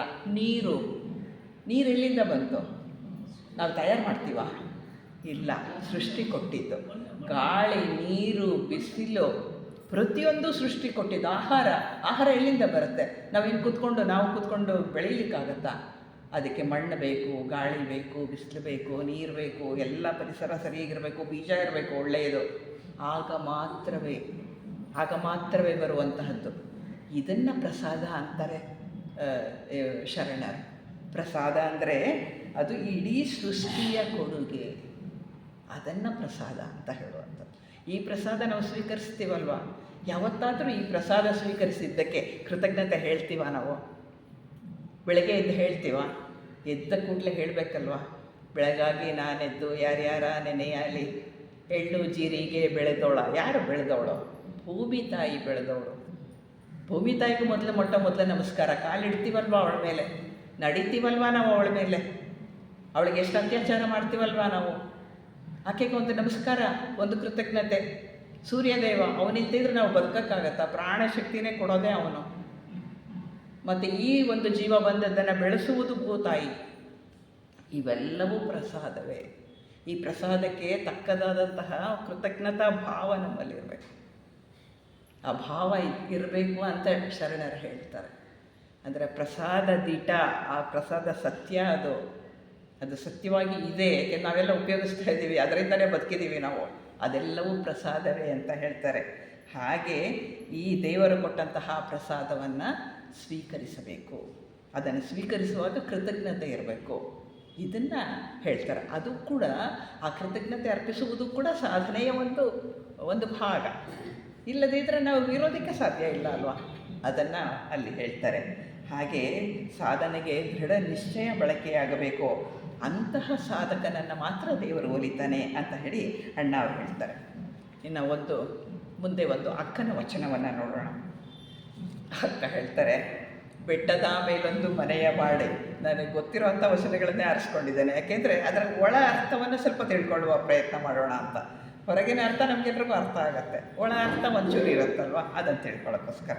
ಬೆಟ್ಟದ ಮೇಲೊಂದು ಮನೆಯ ಮಾಡಿ ಮೃಗಗಳಿಗಂಚಿದೊಡೆಂತಯ್ಯ, ಸಮುದ್ರದ ತಡಿಯಲ್ಲೊಂದು ಮನೆಯ ಮಾಡಿ ನೆರೆ ತೊರೆಗಳಿಗಂಚಿದೊಡೆಂತಯ್ಯ, ಸಂತೆಯೊಳಗೊಂದು ಮನೆಯ ಮಾಡಿ ಶಬ್ದಕ್ಕೆ ನಾಚಿದೊಡೆಂತಯ್ಯ, ಚನ್ನಮಲ್ಲಿಕಾರ್ಜುನ ದೇವ ಕೆಳೆಯ ಲೋಕದೊಳಗೆ ಹುಟ್ಟಿದ ಬಳಿಕ ಸ್ತುತಿ ನಿಂದೆಗಳು ಬಂದೊಡೆ.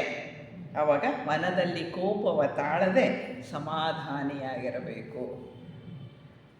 ನಾವು ಮನೆ ಮಾಡಿರೋದಿಲ್ಲಿ ಅಥವಾ ನಾವು ಹುಟ್ಟಿರೋದಿಲ್ಲಿ, ಅವಾಗ ಹುಟ್ಟುವಾಗ ಕರ್ಮದೇವತೆಗಳನ್ನು ಕೇಳ್ಕೊಂಡೇ ಬರ್ತೀವಿ, ನಮ್ಗೆ ಇಂಥದೇ ಮನೆ ಕೊಡಿ, ಇಂಥ ಅಪ್ಪ ಮನೆ ಇರಲಿ, ಇಂಥ ಇವರೇ ಇರಲಿ, ಇಂಥ ಫ್ಯಾಮಿಲಿನೇ ಇರಲಿ ಅಂತ. ಬಂದ ತಕ್ಷಣ ಮರ್ತೋಗ್ಬಿಡುತ್ತೆ. ಮತ್ತೆ ಸ್ಟಾರ್ಟ್, ನಮ್ಮಪ್ಪ ಅಮ್ಮ ಹಂಗೆ ಮಾಡಲಿಲ್ಲ, ನನ್ಗೆ ಹಿಂಗೆ ಮಾಡಲಿಲ್ಲ, ನನ್ನ ಮಕ್ಕಳು ಸರಿಯಾಗಿ ನೋಡ್ಕೊಳ್ಳಲ್ಲ, ಅವ್ರು ಹಿಂಗೆ ಮಾಡಿದ್ರು, ಇವ್ರು ಹಿಂಗೆ ಮಾಡಿದ್ರು. ಯಾವತ್ತಾದರೂ ನಮ್ಮ ಗೊಣಗುವಿಕೆಗೆ ಅಂತ್ಯ ಇದೆಯಾ? ಇಲ್ಲ, ಗೊಣಗುವಿಕೆ ಬೇಕಾಗಿಲ್ಲ. ಯಾಕೆಂದರೆ ನಾವೇ ಮಾಡಿರೋದು ಎಲ್ಲಿ? ಬೆಟ್ಟದ ಮೇಲೆ ಮನೆ ಮಾಡಿಕೊಂಡು ಅಲ್ಲಿ ಅದು ಬಂತು, ಕೋತಿ ಬಂತು, ಇದು ಬಂತು, ಏನೇನೋ ಬಂತು, ಚಿರತೆ ಬಂತು, ಹಾವು ಬಂತು ಅಂತ ಕೂಗಾಡಿದ್ರೆ ಹೇಗೆ? ಮನೆ ಮಾಡಿರೋದಿಲ್ಲಿ, ಆ ಜಾಗದಲ್ಲಿ ಅಲ್ವಾ? ಹಾಗೆ ಸಮುದ್ರದ ತಡಿಯಲ್ಲಿ ಮನೆ ಮಾಡಿ ಅದಕ್ಕೆ ನೆರೆ ತೊರೆಗಳಿಗೆ ಹೆದರ್ಕೊಂಡ್ರೆ ಹೇಗಾಗತ್ತೆ? ಯಾವುದಕ್ಕೂ ಕೂಡ ಅಂಜಬೇಕಾಗಿಲ್ಲ. ಇಷ್ಟು ಸರಳವಾದ ಅರ್ಥ ಆಗಿಬಿಡುತ್ತೆ. ಆದರೆ ಇಲ್ಲಿ ಒಂದು ಮುಖ್ಯವಾಗಿ ನಾವು ತಿಳ್ಕೊಬೇಕಾಗಿರೋದು ಏನಂದರೆ, ಬಹಳ ಮುಖ್ಯವಾಗಿ ಏನು ಅಂದರೆ ಸಮಾಧಾನದಿಂದ ಇರೋದನ್ನು ಕಲ್ತ್ಕೊಳ್ಬೇಕು. ನಾವಿರುವಂತಹ ಪರಿಸ್ಥಿತಿ ಏನಿದೆ ಅದು ನಮ್ಮದೇ ಕರ್ಮದ ಅನುಸಾರ ನಮಗೆ ದೊರಕಿರುವಂತಹದ್ದು. ಅದನ್ನು ನಾವು ಅನುಭವಿಸಿಯೇ, ಒಂದು ಕಡೆ ಹೇಳ್ತಾರೆ, ಅನುಭವಿಸಿ ಉಂಡಲ್ಲದೆ ಅದು ತೀರದು ಅಂತ ಹೇಳ್ತಾರೆ. ಅದನ್ನು ಈ ಲೈಫಲ್ಲಿ ಮುಗಿಸಿಬಿಟ್ಟು ಮುಂದಕ್ಕೆ ಹೋಗುವ ಒಂದು ಪ್ರಯತ್ನವನ್ನು ನಾವು ಮಾಡಬೇಕು. ಹಾಗಾಗಿ ಯಾವುದೇ ಪರಿಸ್ಥಿತಿ ಬರಲಿ, ಎಂತಹದೇ ಕಷ್ಟದ ಪರಿಸ್ಥಿತಿ ಬರಲಿ, ಎಂತಹದೇ ತೊಂದರೆ ತಾಪತ್ರಯಗಳಿರಲಿ, ಇವೆಲ್ಲವನ್ನು ಕೂಡ ನಾವೇನು ಮಾಡಬೇಕು ಅಂತ ಹೇಳಿದರೆ ಸಮಚಿತ್ತದಿಂದ ತೆಗೆದುಕೊಳ್ಳಬೇಕು. ಅದರಿಂದ ಗೊಣಗಾಡಿ ಉಪಯೋಗ ಇಲ್ಲ. ಯಾವ ರೀತಿ ನಾವು ತಗೊಳ್ಬೇಕು ಅಂತ ಹೇಳಿದ್ರೆ ಅದನ್ನು ಕೃಷ್ಣ ಪರಮಾತ್ಮ ಹೇಳ್ತಾರಲ್ವ, ಸಂಪೂರ್ಣ ಸಮಚಿತ್ತ, ದುಃಖ ಸುಖ ಎರಡನ್ನ ಸಮವಾಗಿ ನೋಡಬೇಕು ಅನ್ನುವಂಥದ್ದನ್ನು ಹೇಳ್ತಾರೆ. ಹಾಗೆ ನಾವು ಸಾಮಾನ್ಯವಾಗಿ ನಮ್ಮ ಇರುವ ಸ್ಥಿತಿಯನ್ನು ನಾವು ಒಪ್ಕೊಳ್ಳೋದಿಲ್ಲ. ಹಾಗಿದೆ ಹೀಗಿದೆ ಅಂತ ಹೇಳಿ ನಾವು ಗೊಣಗ್ತಾ ಇರ್ತೇವೆ, ಅದು ಬೇಕಾಗಿಲ್ಲ. ಅದ್ರ ಮತ್ತು ಆ ಪರಿಸ್ಥಿತಿಯನ್ನು ಬದಲಾಯಿಸೋದಕ್ಕೆ ಪ್ರಯತ್ನ ಮಾಡ್ತೇವೆ. ಇರೋ ಸ್ಥಿತಿಯನ್ನು ನಾನು ಇದರಿಂದ ಬಿಡುಗಡೆ ಹೊಂದಬೇಕು, ಆದರೆ ಇರೋ ಪರಿಸ್ಥಿತಿಯಿಂದ ಸಮಸ್ಯೆಗೆ ಪರಿಹಾರ ಹುಡುಕಬೇಡಿ ಅಂತ ನಾನು ಹೇಳಲ್ಲ. ಆದರೆ ಅದರಿಂದ ಪಲಾಯನ ಮಾಡೋದು ಬೇಡ, ಪಲಾಯನ ಬೇಕಾಗಿಲ್ಲ. ಸಮಸ್ಯೆಗೆ ಪರಿಹಾರವನ್ನು ಹುಡುಕಿಕೊಳ್ಳುವಂಥದ್ದು ಸೂಕ್ತವಾಗಿರುತ್ತೆ. ಅದರಿಂದ ಯಾವಾಗಲೂ ಕೂಡ ನಮ್ಮ ಜೀವಿತದಲ್ಲಿ ಅಕ್ಸೆಪ್ಟೆನ್ಸ್ ಬೇಕು, ಅದನ್ನು ಒಪ್ಕೋಬೇಕು. ಏನು ಬರಲಿ ಅದನ್ನು ಅಕ್ಸೆಪ್ಟ್ ಮಾಡ್ಕೋಬೇಕು, ಒಪ್ಕೋಬೇಕು. ಅವಾಗೇನಾಗುತ್ತೆ, ನಾವು ಅಡಾಪ್ಟ್ ಮಾಡ್ಕೊಳ್ಳೋಕ್ಕಾಗತ್ತೆ. ಅಕ್ಸೆಪ್ಟ್ ಮಾಡಿದ ಮೇಲೇ ಅಡಾಪ್ಟೇಷನ್ ಬರುವಂತಹದ್ದು. ಒಪ್ಕೊಂಬಿಡಿ, ಆಮೇಲೆ ನೀವು ಅದಕ್ಕೆ ಹೊಂದ್ಕೊಂಡ್ಬಿಡ್ತೀರ, ಸರಿ ಹೋಗುತ್ತೆ, ಎಲ್ಲವೂ ಸರಿ ಹೋಗುತ್ತೆ. ನೀವು ನೆಮ್ಮದಿಯಾಗಿರ್ಬೋದು, ಬೇರೆಯವರು ನೆಮ್ಮದಿಯಾಗಿರಬಹುದು. ಈ ರೀತಿಯಾಗುತ್ತೆ. ಅದಕ್ಕೆ ಇತರರ ತೆಗಳಿಕೆಗಳಿಗೆ ನಾವು ಮನಸ್ಸನ್ನು ಕೊಡುವುದು ಬೇಡ. ಯಾಕೆಂದರೆ ನಾವೇನು ಆ ಪರಿಸ್ಥಿತಿ, ಆ ವಿಷಯ ಆವಾಗ ಏನೋ ಆಗಿರುತ್ತೆ, ಅದನ್ನು ದೊಡ್ಡದು ಮಾಡಿ ಅದು ಅವರೇ ಹೀಗೆ ಅಂತ ಹೇಳಿ ದೂರುವುದಾಗಲಿ, ಅಥವಾ ಅವ್ರು ಹೀಗಂದರು ಅಂತ ಹೇಳಿ ಅದನ್ನು ಮನಸ್ಸಿಗೆ ತಗೊಳ್ಳೋದಾಗಲಿ ಬೇಕಾಗಿಲ್ಲ. ಯಾಕೆಂದರೆ ಈ ಆತ್ಮ ಯಾವತ್ತೂ ನೋಯಬಾರದು, ಈ ಮನಸ್ಸು ಕೂಡ ನೋಯಬಾರದು. ಅದು ಯಾವಾಗಲೂ ಖುಷಿಯಾಗಿ ಆನಂದವಾಗಿರಲಿಕ್ಕೆ ಭಗವಂತ ನಮಗೆ ಕೊಟ್ಟಿದ್ದಾನೆ. ಆ ರೀತಿಯಾಗಿ ಖುಷಿಯಿಂದ ಆನಂದದಿಂದ ಇರುವಂತಹ ಒಂದು ಪ್ರಯತ್ನವನ್ನು ನಾವು ಮಾಡಬೇಕಾಗತ್ತೆ. ಇನ್ನು ಮುಂದಿನದೊಂದು ನೋಡೋಣ. ಸಾರ ಸಜ್ಜನರ ಸಂಗಮ ಮಾಡುವುದು, ದೂರ ದುರ್ಜನರ ಸಂಘ ಬೇಡವಯ್ಯ. ಹಾವಾದರೇನು ವಿಷ ಒಂದೇ, ಅಂಥವರ ಸಂಘ ಬೇಡಯ್ಯ. ಅಂತರಂಗ ಶುದ್ಧವಿಲ್ಲದವರ ಸಂಘ ಸಿಂಗಿ ಕಾಳಕೂಟ ವಿಷವೋ ಕೂಡಲ ಸಂಗಮ ದೇವ ಅಂತ ಬಸವಣ್ಣವ್ರು ಹೇಳ್ತಾರೆ. ಎಲ್ಲ ಅರ್ಥ ಆಗುವಂಥ ಶ್ಲೋಕಗಳೇನೆ. ಅಂದರೆ ಒಬ್ಬ ವ್ಯಕ್ತಿ ಹಾಳಾದರೆ ಕಾರಣ ಜನ ಏನು ಹೇಳ್ತಾರೆ ಅಂದರೆ, ಈಗ ನಮ್ಮ ಮಗ ಏನೋ ತಪ್ಪು ಮಾಡ್ದ, ನಾವು ಯಾರನ್ನು ಹೇಳೋದು, ಬೈಯೋದು ಫಸ್ಟು? ಅವನಿಗೆ ಸಹವಾಸ ಚೆನ್ನಾಗಿಲ್ಲ, ಆ ಸಹವಾಸ ದೋಷದಿಂದನೇ ಅವನು ಹಿಂಗಾಗಿರೋದು. ಅವರು ಸರಿ ಇಲ್ಲ, ಇವರು ಸರಿ ಇಲ್ಲ, ಇವು ಹಾಗೆ ಇಲ್ಲ, ಹೀಗಿಲ್ಲ, ಅದರಿಂದನೇ ಹೀಗಾಗಿತ್ತು ಅಂತ ಹೇಳಿ ನಾವು ದೂರ್ತೇವೆ ಅಲ್ವಾ. ಅಂದರೆ ಸಹವಾಸ ದೋಷ ಕಾರಣ ಅಂತಾರೆ. ಸಹವಾಸ ಅಂದರೆ ಏನು? ಸ್ನೇಹ ಸಂಘ, ಸ್ನೇಹದ ಒಂದು ಸಂಗತಿ. ಅದಕ್ಕೆ ಈ ರೀತಿಯ ಸಂಘಕ್ಕೆ ನಾವು ಆರಿಸ್ಕೋಬೇಕಾದ್ರೆ ಬಹಳ ಹುಷಾರಾಗಿರಬೇಕು. ಯಾಕೆಂದರೆ ಸ್ನೇಹದ ಸಂಘ ನಮ್ಮನ್ನು ಎಲ್ಲಿ ತನಕ ಬೇಕಾದರೂ ಕೆಡಿಸ್ಲಿಕ್ಕಾಗ್ತದೆ, ಎಲ್ಲಿ ತನಕ ಬೇಕಾದರೂ ಒಳ್ಳೆಯದಂತಂದಲ್ಲಿ ತೊಗೊಂಡು ಹೋಗಲಿಕ್ಕೆ ಸಾಧ್ಯ ಆಗತ್ತೆ. ಯಾವಾಗಲೂ ಸತ್ಸಂಗ ಮಾಡಿದವರ ಸ್ಥಿತಿ ಏನು, ಯಾವಾಗಲೂ ದುರ್ಜನರ ಸಂಘ ಮಾಡಿದವರ ಸ್ಥಿತಿ ಏನು ಅನ್ನೋದು ನಮಗೆ ಗೊತ್ತಾಗುತ್ತೆ. ಯಾಕೆಂದರೆ ಅದು ಗೊತ್ತಿರೋ ಅಂಥ ವಿಷಯ. ಸತ್ಸಂಗ ಮಾಡಿದಂಥವರು ಉದ್ಧಾರ ಆಗ್ತಾರೆ, ದುಸ್ಸಂಗ ಮಾಡಿದಂಥವರು ಹಾಳಾಗ್ತಾರೆ. ಅವರು ಕೂಡ ಅದೇ ದಾರಿಗೆ ಎಳೆದು ಬಿಡ್ತಾರೆ. ಕೆಟ್ಟ ಜನರ ಸಂಘ ಅಪಾಯಕಾರಿ ಅಂತು. ನಾವು ಎಷ್ಟೇ ಚೆನ್ನಾಗಿರ್ತೀವಿ, ಇಲ್ಲವೇ ಇಲ್ಲ, ನಾವು ನಮ್ಮನ್ನು ಅಳ್ಳಾಡ್ಸೋಕ್ಕಾಗದೇ ಇಲ್ಲ, ನಾನಷ್ಟು ಗಟ್ಟಿ, ನಾನಿಷ್ಟು ದೃಢವಾಗಿರ್ತೀನಿ ಅಂತ ಹೇಳಿ ನೀವು ಕೆಟ್ಟ ಜನರ ಸಹವಾಸ ಮಾಡಿದ್ದೇ ಆದರೆ ಏನಾಗುತ್ತೆ ಅಂದರೆ ಅವರ ಎಲ್ಲ ವೈಬ್ರೇಷನ್ನು ನೆಗೆಟಿವ್ ವೈಬ್ರೇಷನ್ ಇರುತ್ತೆ. ಅದರ ಆರಾದೊಳಗೆ ಬಂದಂತಹ ನಾವುಗಳಿಗೆ ಅದು ಏನಂದರೂ ಅದು ಟಚ್ ಆಗೇ ಆಗತ್ತೆ. ನಿಧಾನವಾಗಿ ನಾವು ಕೂಡ ಅದನ್ನೇ ಅಳವಡಿಸ್ಕೊಳ್ಳೋದಕ್ಕೆ ಪ್ರಾರಂಭ ಮಾಡ್ತೇವೆ. ಸತ್ಸಂಗದ ವಿಷಯದಲ್ಲೂ ಅದೇ ಆಗುವಂಥದ್ದು. ಸತ್ಸಂಗ ಅಂತಂದರೆ ಸತ್ಯದ ಪರವಾಗಿ ಇರುವವರ ಸಂಘ ಅಂತ ಹೇಳಿ. ಅವಾಗೇನಾಗುತ್ತೆ ಅಂತ ಹೇಳಿದರೆ ಎಲ್ಲರೂ ಕೂಡ ಆ ದಿಕ್ಕಿನಲ್ಲಿಯೇ ಪಾಸಿಟಿವ್ ಆಗಿಯೇ ಯೋಚನೆ ಮಾಡ್ತಾ ಇರೋದರಿಂದ, ಎಲ್ಲರೂ ಒಂದೇ ರೀತಿಯಾಗಿರೋದರಿಂದ, ಅವರ ಅಂದರೆ ಅವರ ಪ್ರಭಾವಳಿಯ ಒಳಗೆ ನಾವು ಬರೋದರಿಂದ ಏನಾಗುತ್ತೆ, ನಮ್ಮಲ್ಲೂ ಅದೇ ರೀತಿಯ ಒಂದು ವೈಬ್ರೇಷನ್ಸ್ ಉದ್ಭವ ಆಗತ್ತೆ. ಅದು ಹಾಗಾಗಿ ಅವಾಗೇನಾಗತ್ತೆ, ನಮ್ಮ ಅಂತರಂಗ ಶುದ್ಧ ಆಗತ್ತೆ. ಅಂತರಂಗ ಶುದ್ಧಿ, ಬಹಿರಂಗ ಶುದ್ಧಿ ಇರುವಂಥವರ ಜೊತೆಗೆ ನಮ್ಮ ಸಹವಾಸ ಇರಬೇಕೇ ಹೊರತು ಬೇರೆಯವರ ಜೊತೆಗಲ್ಲ. ಯಾಕೆಂದರೆ ಕೆಟ್ಟದ್ದು ಮೈಗೂಡುವುದು ಬಹಳ ಸುಲಭ, ಒಳ್ಳೆಯದು ಮೈಗೂಡೋದು ಕಷ್ಟ ಇದೆ.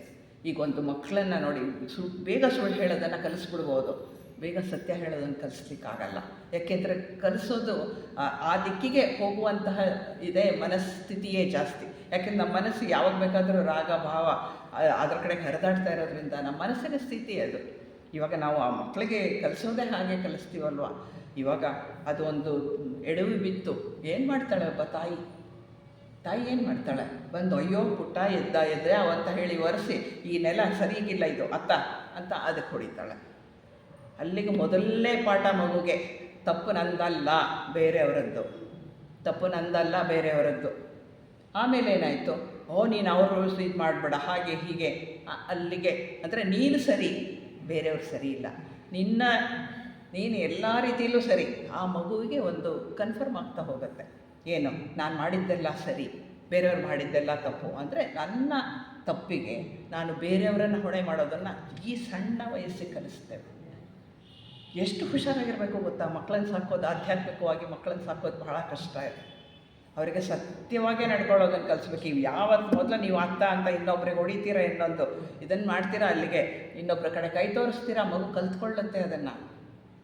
ನಾನು ತಪ್ಪಿಲ್ಲ, ನನ್ನ ತಾಪತ್ರಯಕ್ಕೆ ಬೇರೆಯವ್ರ ಕಾರಣ, ನಾನು ಬಿದ್ದೆ ಅಂತ ಅದು ಯೋಚನೆ ಮಾಡಲ್ಲ. ಅದಕ್ಕೆ ವಿದ್ಯಾ ಮಗು ಪರವಾಗಿಲ್ಲ ಬಿಡು, ಎದ್ದೋಳು ಅಂತ ಹೇಳಿ ಕ್ಲೀನ್ ಮಾಡೋದಕ್ಕೆ ಕಲಿಸ್ಬೇಕೇ ಹೊರತು ಮುಂದಿನ ಸ್ಟೆಪ್ಗೆ ಹೋಗಬಾರ್ದು. ತಾಯಿದಿರಾಗಲಿ ಬೇರೆಯವರಾಗಲಿ.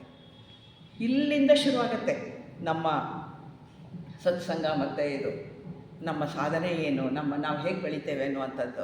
ಅಲ್ಲಿ ಮೈಗೂಡಿ ಬಿಟ್ಟರೆ ಒಂದು ಸರ್ತಿ ನನ್ನ ಕಷ್ಟ ಕಾರ್ಪಣ್ಯಗಳಿಗೆಲ್ಲ ಬೇರೆಯವರು ಹೊಣೆ, ನನ್ನ ತಪ್ಪಿಗೆಲ್ಲ ಬೇರೆಯವ್ರ ಹೊಣೆ, ನಾನು ಸುಖವಾಗಿದ್ದಾಗ ನಾನೇ ಹೊಣೆ. ಅದಕ್ಕೆ ಅಂದರೆ ಈ ಒಂದು ಆ ಮನಸ್ಥಿತಿ ಬಂದುಬಿಡುತ್ತೆ. ಅದಕ್ಕಾಗಿ ಮಕ್ಕಳನ್ನು ಸಾಕುವಾಗ ಕೂಡ ಬಹಳ ಹುಷಾರಾಗಿರಬೇಕು. ಅಲ್ಲಿಂದ ನಾವು ಕಲಿಸಬಾರ್ದು ಅವರಿಗೆ. ಅವರದ್ದೇ ಹೊಣೆ ಬಿದ್ದರೆ, ಹೌದಾ ಬಿದ್ಯಾ, ಕಾಲು ಜಾರಿರಬೇಕು, ಎದ್ದೋಳು ಪರವಾಗಿಲ್ಲ, ಅಲ್ಲಿಗೆ ಮಾತ್ರ ನಿಲ್ಲಿಸ್ಬೇಕಾಗತ್ತೆ.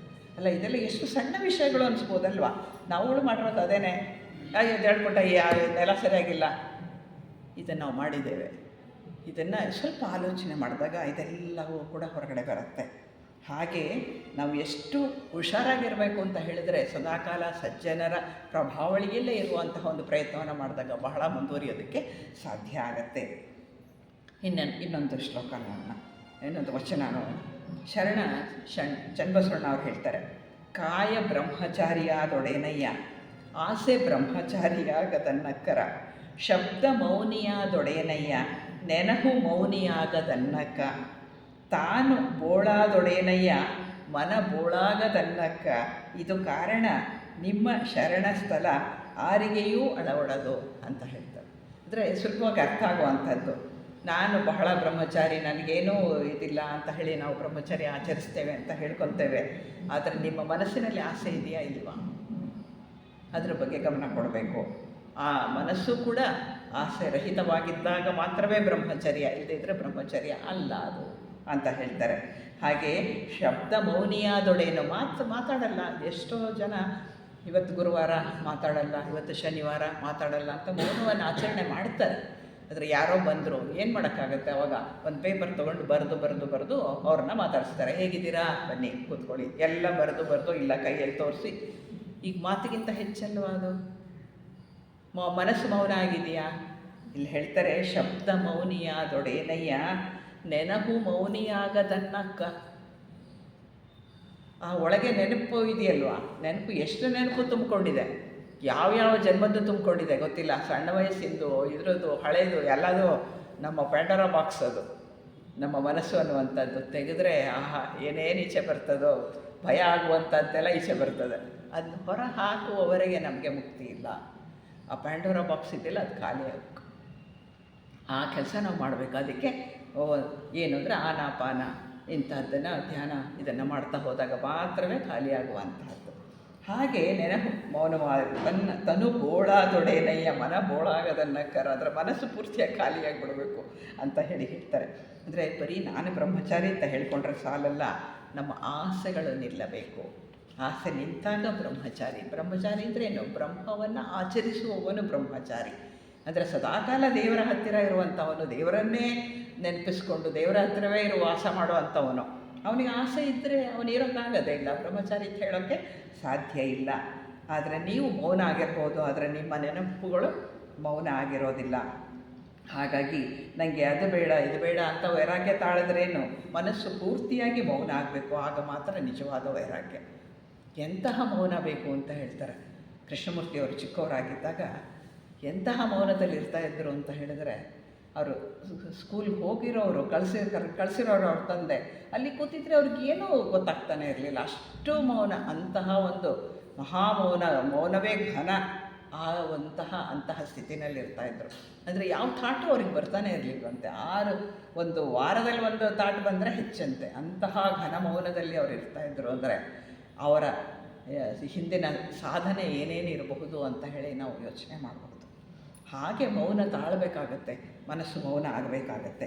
ಅದರಿಂದ ಕೂಡಲ ಸಂಗಮಯ್ಯ ನಿಮ್ಮ ಶರಣರಾಗಲು ಇವೆಲ್ಲವೂ ಸಾಧ್ಯವಾಗಬೇಕು. ಅಂದರೆ ಬ್ರಹ್ಮಚಾರಿ ಬ್ರಹ್ಮವನ್ನೇ ಆಚರಿಸುವಂಥವನಾಗಿರಬೇಕು, ಮನಸ್ಸು ಸಂಪೂರ್ಣವಾಗಿ ಮೌನದ ಸ್ಥಿತಿಯಲ್ಲಿರಬೇಕು. ಆಗ ಮಾತ್ರ ನಿನ್ನ ಶರಣ ಅಂತ ಹೇಳ್ಕೊಳ್ಳೋಕ್ಕೆ ನನಗೆ ಸಾಧ್ಯ, ಇಲ್ಲದೇ ಇದ್ದರೆ ನಾನು ಶರಣ ಆಗೋಕ್ಕೆ ಸಾಧ್ಯ ಇಲ್ಲ ಅಂತಾರೆ. ಇದು ಸಾಧನೆಯ ಒಂದು ಪಥ. ಇನ್ನು ಅಲ್ಲಮ ಪ್ರಭುಗಳು ಹೇಳ್ತಾರೆ, ಕಾಯಕ್ಕೆ ಮಜ್ಜನ ಪ್ರಾಣಕ್ಕೆ ಓಗರ, ಇದು ಮಾಡಲೇಬೇಕು. ಸುಳು ಹುಳ್ಳಿನಕ್ಕ ಇದ ಮಾಡಲೇಬೇಕು. ಗುಹೇಶ್ವರನೆಂಬ ಲಿಂಗಕ್ಕೆ ಆತ್ಮನುಳ್ಳಕ್ಕರ ಭಕ್ತಿಯ ಮಾಡಲೇಬೇಕು ಅಂತ ಹೇಳ್ತಾರೆ. ಅಂದರೆ ನಮ್ಮ ದೇಹದಲ್ಲಿ ಪ್ರಾಣ ಇರೋವರೆಗೂ ಕೂಡ ಆವಾಗ ನಮ್ಮ ದೇಹಕ್ಕೆ ಸ್ನಾನ ಮಾಡಿಸ್ಬೇಕು. ಅದಕ್ಕೆ ಏನೇ ಅಗತ್ಯ ಇದೆ ಅಂದರೆ ಒಂದು ಅಲ್ಪವಾದಂತಹ ಪರಿಶುದ್ಧ ಆಹಾರ, ಸಾತ್ವಿಕ ಆಹಾರವನ್ನು ಕೊಡಬೇಕು. ಅದೇ ಸರಿಯಾಗಿರಲಿಕ್ಕೋಸ್ಕರ ವ್ಯಾಯಾಮ ಕೊಡಬೇಕು. ಇವೆಲ್ಲವನ್ನು ನಾವು ಮಾಡಲೇಬೇಕು. ಯಾಕೆಂದರೆ ನಾವು ಬದುಕಿದ್ದೇವೆ. ಹೇಗೆಗೋ ನಮ್ಮ ಶರೀರವನ್ನು ಬೆಳೆಸ್ಕೊಂಡು ಏನೇನೋ ಪಚೀತಿ ಮಾಡಿಕೊಂಡು ಇದ್ದರೆ ನಮಗೆ ಸಾಧನೆ ಮಾಡಲಿಕ್ಕೆ ಸಾಧ್ಯವೇ ಇಲ್ಲ. ಯಾವ ವಯಸ್ಸಾದ್ರೂ ಕೊನೆಯವರೆಗೂ ಕೂಡ ಒಂದು ಸರಿಯಾದ ರೀತಿಯಲ್ಲಿ ನಮ್ಮ ಆರೋಗ್ಯವನ್ನು ನಾವು ಕಾಪಾಡ್ಕೊಳ್ಳೋದು ಬಹಳ ಮುಖ್ಯ. ಹಾಗೆ ಪ್ರಾಣ ಇರುವವರೆಗೂ ಅಂತ ಹೇಳ್ತಾರೆ ಇಲ್ಲಿ ಅಲ್ಲಮ ಪ್ರಭುಗಳು. ನಮ್ಮ ಪ್ರಾಣ ಇರೋವರೆಗೂ ಕೂಡ ನಮ್ಮ ದೇಹಕ್ಕೆ ಬರೀ ಸ್ನಾನ ಒಂದೇ ಇಲ್ಲ, ಸ್ನಾನ, ಆಹಾರ ಮತ್ತು ಅದಕ್ಕೆ ವಿಹಾರ ಎಷ್ಟು ಬೇಕೋ ಅಷ್ಟು ವಿಹಾರ. ಅಂದರೆ ವಿಹಾರ ಅಂದರೆ ನಡಿಗೆ ಮುಂತಾದವು, ಯೋಗ ಅಂಥದ್ದೆಲ್ಲವೂ, ಸತ್ಸಂಗ ಇಂಥದ್ದೆಲ್ಲವೂ ಅದಕ್ಕೆ ಅದರೊಳಗೆ ಸೇರ್ಕೊಳ್ಳುತ್ತೆ. ಇಷ್ಟೆಲ್ಲವನ್ನು ನಮ್ಮ ಶರೀರಕ್ಕೆ ಕೊಡಲೇಬೇಕು. ಎಲ್ಲಿವರೆಗೆ? ನಮ್ಮ ಪ್ರಾಣ ಇರೋವರೆಗೆ ಕೂಡ ಕೊಡಬೇಕಾಗುತ್ತೆ. ಅದೇ ರೀತಿ ದೇವರಿಗೆ ಅರ್ಚನೆ, ಅರ್ಪಣೆ ಮತ್ತು ಅನುಭಾವ ರೂಪದ ಭಕ್ತಿಯನ್ನು ಮಾಡಬೇಕು. ಇಷ್ಟೆಲ್ಲವನ್ನು ಕೊಟ್ಟಂತಹ ದೇವರಿಗೆ, ಅಂದರೆ ನಮಗೆ ಆಹಾರವನ್ನು ಕೊಟ್ಟಂತಹ, ಅದೇ ಪ್ರಸಾದವನ್ನೇ ಕೊಟ್ಟಂತಹ ಭಗವಂತನಿಗೆ ನಾವೇನು ಮಾಡಬೇಕು ಅಂದರೆ ಅರ್ಚನೆ. ಯಾವುದರಲ್ಲಿ ಅರ್ಚನೆ? ಯಾವುದೋ ಹೂವು ಬೆಳೆದಂಥ ಹೂವನ್ನು ಕಿತ್ತು ತಂದು ಹಾಕುವುದು ಅರ್ಚನೆ ಅಲ್ಲ. ಶರಣರು ಯಾವತ್ತೂ ಕೂಡ ಗಿಡದಲ್ಲಿ ಹೂವನ್ನು ಕೀಳೋದಿಲ್ಲ. ಅದರ ಕೆಳಗಡೆ ಬಟ್ಟೆ ಹಾಸಿ ನೆಲದಲ್ಲಿ ಬಿದ್ದ ಹೂವನ್ನು ತಂದೇ ಅವರು ಪೂಜೆ ಮಾಡುವಂತಹದ್ದು. ಶರಣರು ಯಾರ ಮನೆಗೂ ಹೂ ಕೀಳಲ್ಲ, ತಮ್ಮನೇಲೂ ಹೂ ಕೀಳಲ್ಲ. ಹೂವು ಹರಿದು ಅಂದರೆ ಅದಾಗದೇ ಬಿದ್ದಿದ್ದು ಅದನ್ನು ಮಾತ್ರ ಪೂಜೆ ಮಾಡುವಂಥದ್ದು. ಅದನ್ನು ಕೀಳೋದು ಇಲ್ಲ, ಯಾಕೆಂದರೆ ಅದು ಗಿಡದ ಸೊತ್ತು. ಆ ಹೂವು ತನ್ನೆಲ್ಲ ಶಕ್ತಿ ಸಾಮರ್ಥ್ಯಗಳನ್ನು ಹೂವಾಗಿ ಅರಳಿಸುತ್ತೆ, ಅದು ಸಹಜವಾಗಿ ಅರಳುತ್ತೆ, ಅದು ಅಲ್ಲೇ ಇರಬೇಕು, ಅದು ಅದರ ಸೊತ್ತು, ನಮ್ಮ ಸೊತ್ತಲ್ಲ. ಅದು ಬಿದ್ದಾಗ ತೆಗೆದುಕೊಳ್ಬಹುದು ಅಷ್ಟೇ. ಹಾಗೆ ಅಲ್ಲಿವರೆಗೆ ನಾವು ಆಲೋಚನೆಯನ್ನು ಮಾಡಬೇಕಾಗತ್ತೆ. ಶರಣ ಅನ್ನೋದು ಆಗಲಿ, ಸಾಧಕ ಅನ್ನೋದಾಗಲಿ ಸುಲಭದ ಮಾತಲ್ಲ. ಎಲ್ಲವನ್ನ ಕೂಡ ಬಹಳ ಸೂಕ್ಷ್ಮ ರೂಪದಲ್ಲಿ ನಮ್ಮನ್ನು ನಾವು ಗಮನಿಸ್ಕೊಳ್ಬೇಕಾಗತ್ತೆ, ವಿಶ್ಲೇಷಣೆ ಮಾಡ್ಕೊಳ್ತಾ ಇರಬೇಕಾಗತ್ತೆ. ಯಾವುದು ಸರಿ, ಯಾವುದು ತಪ್ಪು, ಇದು ಯಾಕೆ ಹೀಗೆ ಅಂತ ಹೇಳಿ ಸದಾಕಾಲ ಎಚ್ಚೆತ್ತ ಸ್ಥಿತಿಯಲ್ಲಿ ಗಮನಿಸ್ತಾ ಇದ್ದರೆ ಮಾತ್ರವೇ ಸಾಧಕ ಆಗೋದಕ್ಕಾಗತ್ತೆ, ಹೊರತು ಇಲ್ಲದಿದ್ದರೆ ಸಾಧಕ ಆಗೋಕ್ಕಾಗಲ್ಲ. ಮಾಮೂಲಿನಾಗೆ ನಮ್ಮ ಜೀವನ ನಡೀತಾನೆ ಇರುತ್ತೆ, ನಾವು ಸಾಧಕರು ಅಂತ ಹೇಳ್ಕೊಳ್ತಾ ಇರ್ತೇವೆ. ಅದಲ್ಲ ಸಾಧಕ ಅಂದರೆ. ಅವ್ರು ಹೇಳ್ತಾರೆ, ಅರ್ಚನೆ, ಅರ್ಪಣೆ ಮತ್ತು ಅನುಭಾವ ರೂಪದ ಭಕ್ತಿ. ಅದು ಅನುಭವ ಆಗಬೇಕಂತೆ, ಅನುಭವ ಅಲ್ಲ, ಅನುಭಾವ ಅಂದರೆ ಒಳಗಿಂದಲೇ ಉಕ್ಕಿ ಹರಿಯುವಂತಹ ಜ್ಞಾನ.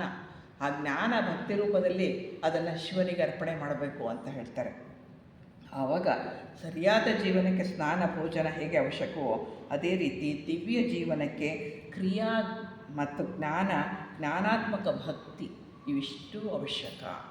ಬರೀ ಒಂದೇ ಅಲ್ಲ, ಕ್ರಿಯೆ, ಸತ್ಕ್ರಿಯೆ, ಒಳ್ಳೆ ಕ್ರಿಯೆ ಮಾಡದಲೇ, ಸಮಾಜಕ್ಕೆ ಉಪಕಾರಿಯಾಗದಲೇ ನಾವು ಸಾಧಕರಾಗಕ್ಕಾಗಲ್ಲ. ಬರೀ ನನ್ನಷ್ಟಕ್ಕೆ ನಾನು ಮನೆ ಬಾಗಿಲು ಮುಚ್ಕೊಂಡು ಕೂತಿರ್ತೀನಿ ಅನ್ನೋದು ಆಗಕ್ಕಾಗಲ್ಲ. ಅದು ಒಂದು ಹಂತ ಬರಬಹುದು, ಸದ್ಯದ ಹಂತದಲ್ಲಿ ಅದಿಲ್ಲ. ಅದೇ ಹಂತದಲ್ಲಿ ಸಮಾಜಮುಖಿಯಾಗಿಯೇ ನಾವು ಕೆಲಸ ಮಾಡಬೇಕಾಗತ್ತೆ. ಅದು ಕ್ರಿಯಾಭಾವ ಅಂದರೆ ನಾನು ಕೆಲಸ ಮಾಡ್ತೇನೆ, ಇರೋವರೆಗೂ, ನನ್ನ ಪ್ರಾಣ ಇರೋವರೆಗೂ ಮಾಡ್ತೇನೆ. ಸಾಧನೆ ಕೂಡ ಒಂದು ಕ್ರಿಯೆಯೇ ಅಲ್ವೇ, ಅದನ್ನೂ ನಾನು ಮಾಡ್ತಾನೇ ಇದ್ದೇನೆ. ಆ ರೀತಿಯ ಭಾವ, ಜ್ಞಾನಾತ್ಮಕ ಭಕ್ತಿ ಭಾವದಿಂದ ಇರಬೇಕಾಗತ್ತೆ. ಇವೆಲ್ಲವೂ ಇದ್ದಾಗ ಮಾತ್ರವೇ ನಾವು ಮುಂದುವರಿಯೋದಕ್ಕೆ ಸಾಧ್ಯ ಆಗುತ್ತೆ, ಹೊರತು ಇಲ್ಲದ್ರೆ ಸಾಧ್ಯ ಆಗಲ್ಲ. ಅಂದರೆ ಒಬ್ಬ ಸಾಧಕನ ಜೀವನ ನಾವು ಅಂದ್ಕೊಂಡಷ್ಟು ಸುಲಭ ಅಥವಾ ಒರಟತನದಿಂದ ಕೂಡಿಲ್ಲ. ಅತ್ಯಂತ ಸೂಕ್ಷ್ಮ, ಗಮನಿಸಿ ನೋಡಬೇಕು, ಅರ್ಥ ಮಾಡ್ಕೊಳ್ಬೇಕು, ಅರ್ಥ ಮಾಡಿಕೊಂಡು ಹೇಗೆ ನಡಿಬೇಕು ಅನ್ನೋದನ್ನು ನಾವು ತಿಳ್ಕೊಳ್ಬೇಕಾಗತ್ತೆ. ಇನ್ನು ಪ್ರಭುದೇವರು ಹೇಳ್ತಾರೆ, ದೇಶ ಗುರಿಯಾಗಿ ಲಯವಾಗಿ ಹೋದವರ ಕಂಡೆ, ತಮಂಧ ಗುರಿಯಾಗಿ ಲಯವಾಗಿ ಹೋದವರ ಕಂಡೆ, ಕಾಮ ಗುರಿಯಾಗಿ ಬೆಂದು ಹೋದವರ ಕಂಡೆ, ನೀ ಗುರಿಯಾಗಿ ಹೋದವರನ್ನೊಬ್ಬರನ್ನೂ ಕಾಣೆ ಗುಹೇಶ್ವರ ಅಂತ ಹೇಳ್ತಾರೆ. ಅಂದರೆ ನಮ್ಮ ಈ ಒಂದು ಭೂಮಿಯ ಮೇಲೆ, ನಮ್ಮ ಭೂಗ್ರಹದ ಮೇಲೆ ಏನೇನಕ್ಕೆ ಹೋರಾಡಿ ತಮ್ಮ ಪ್ರಾಣ ತೆತ್ತವರು ಉಂಟು ಅಂತ ಹೇಳಿದ್ರೆ ಅಸಾಧ್ಯವಾದಂತಹದ್ದಿದೆ. ಮಣ್ಣಿಗಾಗಿ ಹೋರಾಡಿ ಹೋದಂತಹವರು ಅಸಂಖ್ಯ ಸಂಖ್ಯೆಯಲ್ಲಿದ್ದಾರೆ.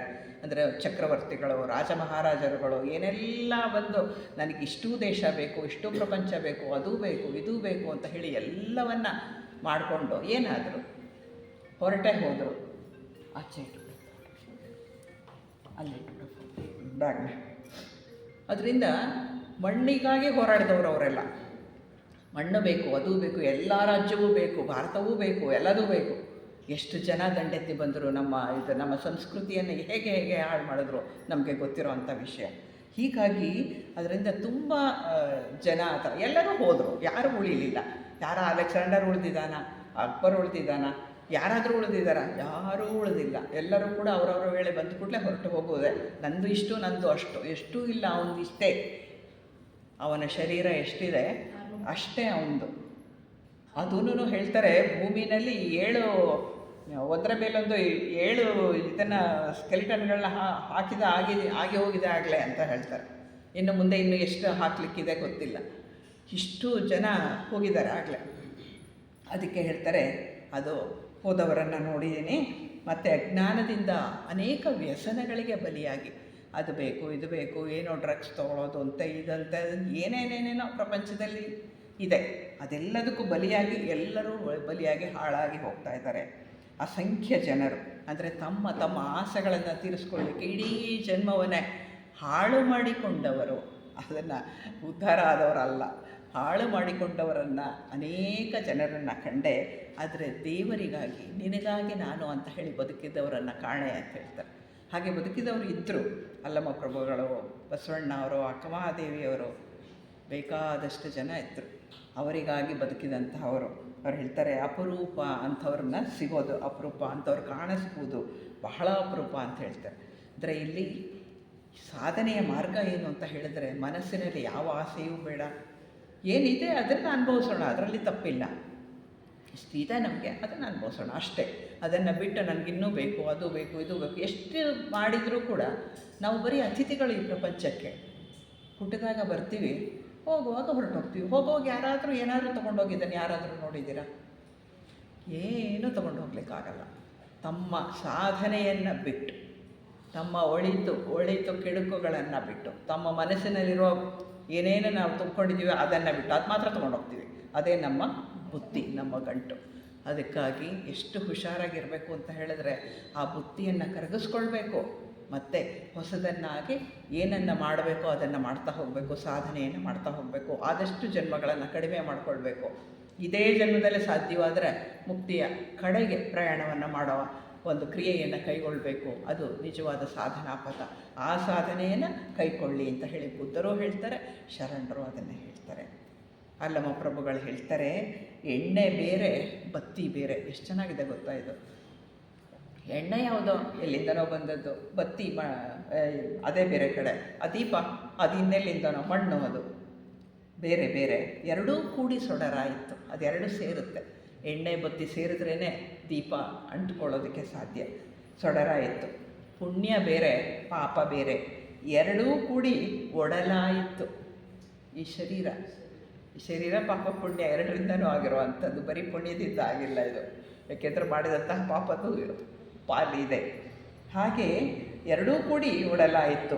ಮಿಗಬಾರದು ಒಡಲಿಚ್ಛೆಯ ಸಲಿಸದೆ ನಿಮಿಷವಿರಬಾರದು. ಕಾಯಗುಣ ಒಡಿದು ಮಾಯಾಜ್ಯೋತಿ ವಾಯುವ ಕೊಡದ ಮುನ್ನ ಭಕ್ತಿಯ ಮಾಡಬಲ್ಲಾತನೇ ದೇವ ಗುಹೇಶ್ವರ ಅಂತ ಹೇಳ್ತಾರೆ.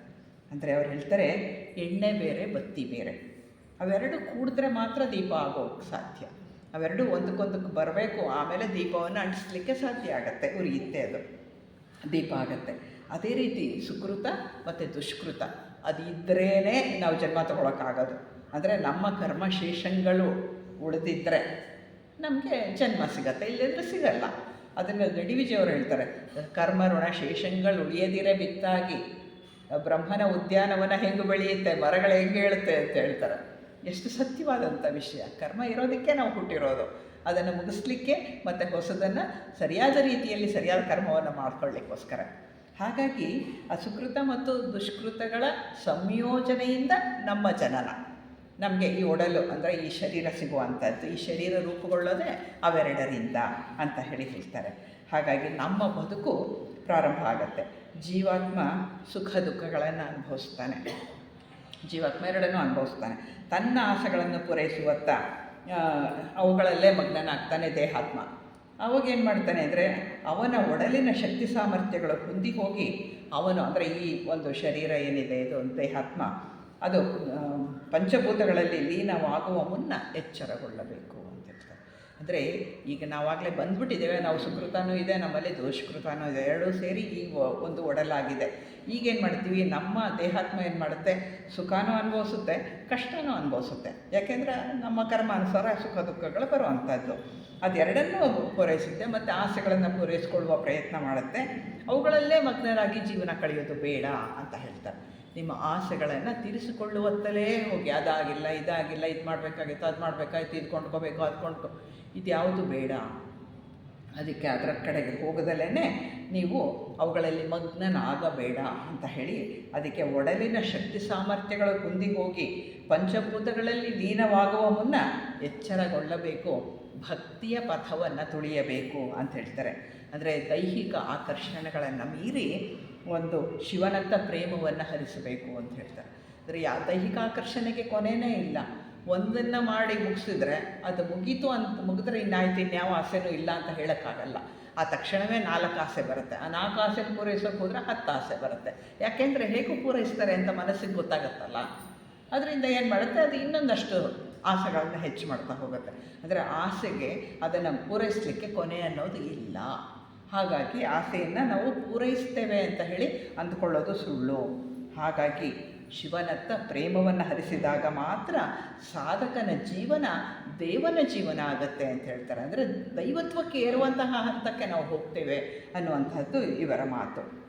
ಅದಕ್ಕೆ ಹೇಳ್ತಾರೆ, ಮಾನವ ದೇವ ಮಾನವನಾಗುವ ಕಾಲ ಯಾವಾಗ ಸನ್ನಿಹಿತ ಆಗುತ್ತೆ ಅಂತಂದರೆ, ಈ ಎಲ್ಲವನ್ನು ಬದಿಗಿಟ್ಟು ಬರೀ ದೇವರ ಕಡೆಗೆ ಗಮನ ಇಟ್ಟು ಸತ್ಸಂಗದಲ್ಲಿ ಮುಂದುವರಿಯುವಂತಹ ಒಂದು ಸ್ಥಿತಿಗೆ ನಾವು ಬರಬೇಕಾಗತ್ತೆ. ಮನಸ್ಸನ್ನು ಮೌನ ಮಾಡಬೇಕಾಗತ್ತೆ. ಈ ಎಲ್ಲವನ್ನು ಕೂಡ ನಾವು ಮಾಡ್ತಾ ಹೋದಾಗ ಅನುಭವ ಬಂದಾಗ ಏನಾಗುತ್ತೆ, ನಾವು ಮುಂದುವರಿಯೋದಕ್ಕೆ ಸಾಧ್ಯ ಆಗ್ತೀವಿ. ಅದಕ್ಕೆ ಇನ್ನೊಂದು ಶ್ಲೋಕ ನೋಡೋಣ. ಆಸೆಗೆ ಸತ್ತುದು ಕೋಟಿ, ಆಮಿಷಕ್ಕೆ ಸತ್ತುದು ಕೋಟಿ, ಹೊನ್ನು ಹೆಣ್ಣು ಮಣ್ಣಿಂಗೆ ಸತ್ತುದು ಕೋಟಿ, ಗುಹೇಶ್ವರ ನಿಮಗಾಗಿ ಸತ್ತವರ ಆರನೂ ಕಾಣೆ. ಇದಾಗಲೇ ಹಿಂದೆ ಒಂದು ಶ್ಲೋಕ ನೋಡಿದ್ವಿ, ಅದೇ ಥರ ಇದೆ ಇದು. ಏನು ಅಂದರೆ, ನಮ್ಮ ಮನಸ್ಸಿನಲ್ಲಿ ಇರೋ ನೂರಾರು ಆಸೆಗಳನ್ನು ಪೂರೈಸೋದಕ್ಕೆ ಕೋಟಿ ಕೋಟಿ ಕೋಟಿ ಜನ ಎಲ್ಲ ಆಯುಸ್ಸು, ಶಕ್ತಿ, ಸಾಮರ್ಥ್ಯ ಎಲ್ಲವನ್ನು ಹಾಳು ಮಾಡಿಕೊಂಡು ಅವರು ಮಣ್ಣಾಗಿರುವಂಥದ್ದೇ. ಆಸೆ ಪೂರೈಸ್ತಾ ಗೊತ್ತಿಲ್ಲ, ಒಟ್ಟಿನಲ್ಲಿ ಅವರು ಮಣ್ಣಾಗ್ತಾರೆ. ಇನ್ನು ಹೆಣ್ಣು ಗಂಡು ಹೊನ್ನು ಮಣ್ಣು ಈ ಭೋಗ ಭಾಗ್ಯಗಳಿಗಾಗಿ ಸತ್ತವರು ಅದು ಇನ್ನಷ್ಟು ಕೋಟಿ ಜನ. ಹಾಗಾಗಿ ಘೋರಾತಿಘೋರವಾದಂತಹ ಯುದ್ಧಗಳೇ ನಡೆದು ಹೋಗಿದೆ. ಭೂಮಿಗಾಗಿ, ಹೆಣ್ಣಿಗಾಗಿ, ಸಂಪತ್ತಿಗಾಗಿ ಘೋರಾತಿಘೋರ ಯುದ್ಧಗಳೇ. ಇವತ್ತಿಗೂ ಕೂಡ ನಿಂತಿಲ್ಲ ಯುದ್ಧಗಳು, ಇವತ್ತಿಗೂ ನಡೆಯುತ್ತಿವೆ. ಸುಮ್ಮನೆ ಯಾರನ್ನೋ ಕಾಲು ಕೆರೆದು ಕೆಣಕಿ ಅವ್ರನ್ನ ಕೊಂದು ಬರೋದು. ಯಾತಕ್ಕೆ ಬೇಕು ಇವ್ರಿಗೆ? ಅದನ್ನು ಅರ್ಥ ಮಾಡ್ಕೊಳ್ಳೋದೇ ಇಲ್ಲ.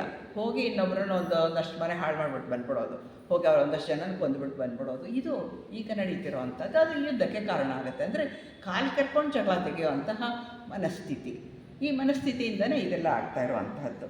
ಹಾಗೆ ಅನೇಕ ಯುದ್ಧಗಳು ನಡೆದು ಹೋಗ್ತಾ ಇದೆ, ಈಗಲೂ ನಡೀತಾ ಇದೆ. ಆದರೆ ಪರವಸ್ತುವನ್ನು ಅನುಭವಿಸೋದಕ್ಕೆ ತಮ್ಮ ಬದುಕನ್ನು ಮೀಸಲಾಗಿಸಿದವರು ಇಷ್ಟು ಜನ. ಈ ಎಲ್ಲವನ್ನು ಬಿಟ್ಟು ಬರೀ ಪರವಸ್ತುವೇ ಅದೇ ಜೀವನ ಅಂತ ಹೇಳಿ ಅದನ್ನು ಅನುಭವಿಸ್ತೀನಿ ಅಂತ ಹೇಳಿ ಹೊರಟವ್ರು ಎಷ್ಟು ಜನ? ತುಂಬ ವಿರಳ, ಕಡಿಮೆ ಜನ ಅಂತ ಹೇಳ್ತಾರೆ. ಅಷ್ಟು ಕಡಿಮೆ ಜನನೇ ಆಧ್ಯಾತ್ಮದಲ್ಲಿ ಮುಂದುವರಿಯುವಂಥದ್ದು. ಯಾಕೆಂದರೆ ಇಲ್ಲಿ ಶ್ರದ್ಧೆ ಅಗತ್ಯ. ಜೀವನವನ್ನು ಮುಡುಪಾಗಿಡಬೇಕಾಗತ್ತೆ, ಮತ್ತು ತಮ್ಮ ಆಸೆ ಆಕಾಂಕ್ಷೆಗಳನ್ನು ಇಲ್ದಂಗೆ ಮಾಡ್ಕೋಬೇಕಾಗತ್ತೆ, ಮನಸ್ಸನ್ನು ಮೌನ ಮಾಡಬೇಕಾಗತ್ತೆ. ಈ ಎಲ್ಲವನ್ನು ಮಾಡಲಿಕ್ಕೆ ಜನ ಸಿದ್ಧರಿಲ್ಲ. ಸಿದ್ಧ ಇರುವವರು ಬಹಳ ಕಡಿಮೆ ಜನ. ಯಾಕೆಂದರೆ ಬೆಂಗಳೂರಲ್ಲಿ ಎಷ್ಟು ಜನ ಇದ್ದಾರೆ, ಇಲ್ಲೆಷ್ಟು ಜನ ಸೇರಿದ್ದೀವಿ, ಅದರ ಮೇಲೇ ನಮಗೆ ಗೊತ್ತಾಗುತ್ತೆ ಎಷ್ಟು ಜನಕ್ಕೆ ಅಧ್ಯಾತ್ಮದಲ್ಲಿ ಆಸಕ್ತಿ ಇದೆ ಅನ್ನುವಂತಹದ್ದು. ಹಾಗೆ ಅವರವರು ಬೇರೆ ಬೇರೆ ಕಡೆ ಎಲ್ಲಿಯಾದರೂ ಸರಿ ಅಧ್ಯಾತ್ಮದ ದಾರಿಯಲ್ಲಿದ್ದರೆ ಸಾಕು ಅಷ್ಟೇ. ಹಾಗಾಗಿ ಅಂಥವರು ಬಹಳ ಕಡಿಮೆ ಜನನೇ. ಅದನ್ನು ಬೆರಳೆಣಿಕೆ ಅಷ್ಟೇ ಅಂತಲೇ ನಾವು ಹೇಳ್ಬೋದು. ಯಾಕೆಂದರೆ ಪ್ರಪಂಚದ ಜನಸಂಖ್ಯೆ ಎಷ್ಟಿದೆ ಅದಕ್ಕೆ ಹೋಲಿಸಿದರೆ ಆಧ್ಯಾತ್ಮ ಜೀವನದಲ್ಲಿ ನಡೀತಾ ಇರುವವರ ಸಂಖ್ಯೆ ನಗಣ್ಯ, ಅತ್ಯಂತ ಕಡಿಮೆ ಜನ ಅಂತ ಹೇಳ್ಬೋದು. ಇನ್ನೊಂದು ಶ್ಲೋಕ ನೋಡೋಣ. ಕೊಳಲ ದನಿಗೆ ಸರ್ಪ ತಲೆದೂಗಿದೊಡೇನು, ಒಳಗಣ ವಿಷದ ಬಯಕೆ ಬಿಡದನ್ನಕ್ಕ, ಹಾಡಿದೊಡೇನು ಕೇಳಿದೊಡೇನು, ತನ್ನಲ್ಲಿ ಉಳ್ಳ ಅವಗುಣ ಬಿಡದೇ ಇರುವ ತನಕ, ಒಳಗ ನುರಿದು ಹೊರಗೆ ಮರೆತವರ ನೀ ಎನಗೆ ತೋರಯ್ಯ ಚನ್ನಮಲ್ಲಿಕಾರ್ಜುನ ಅಂತ ಅಕ್ಕಮಹಾದೇವಿ ಹೇಳ್ತಾರೆ. ಅಕ್ಕ ಮಹಾದೇವಿಯ ವಚನ ಇದು.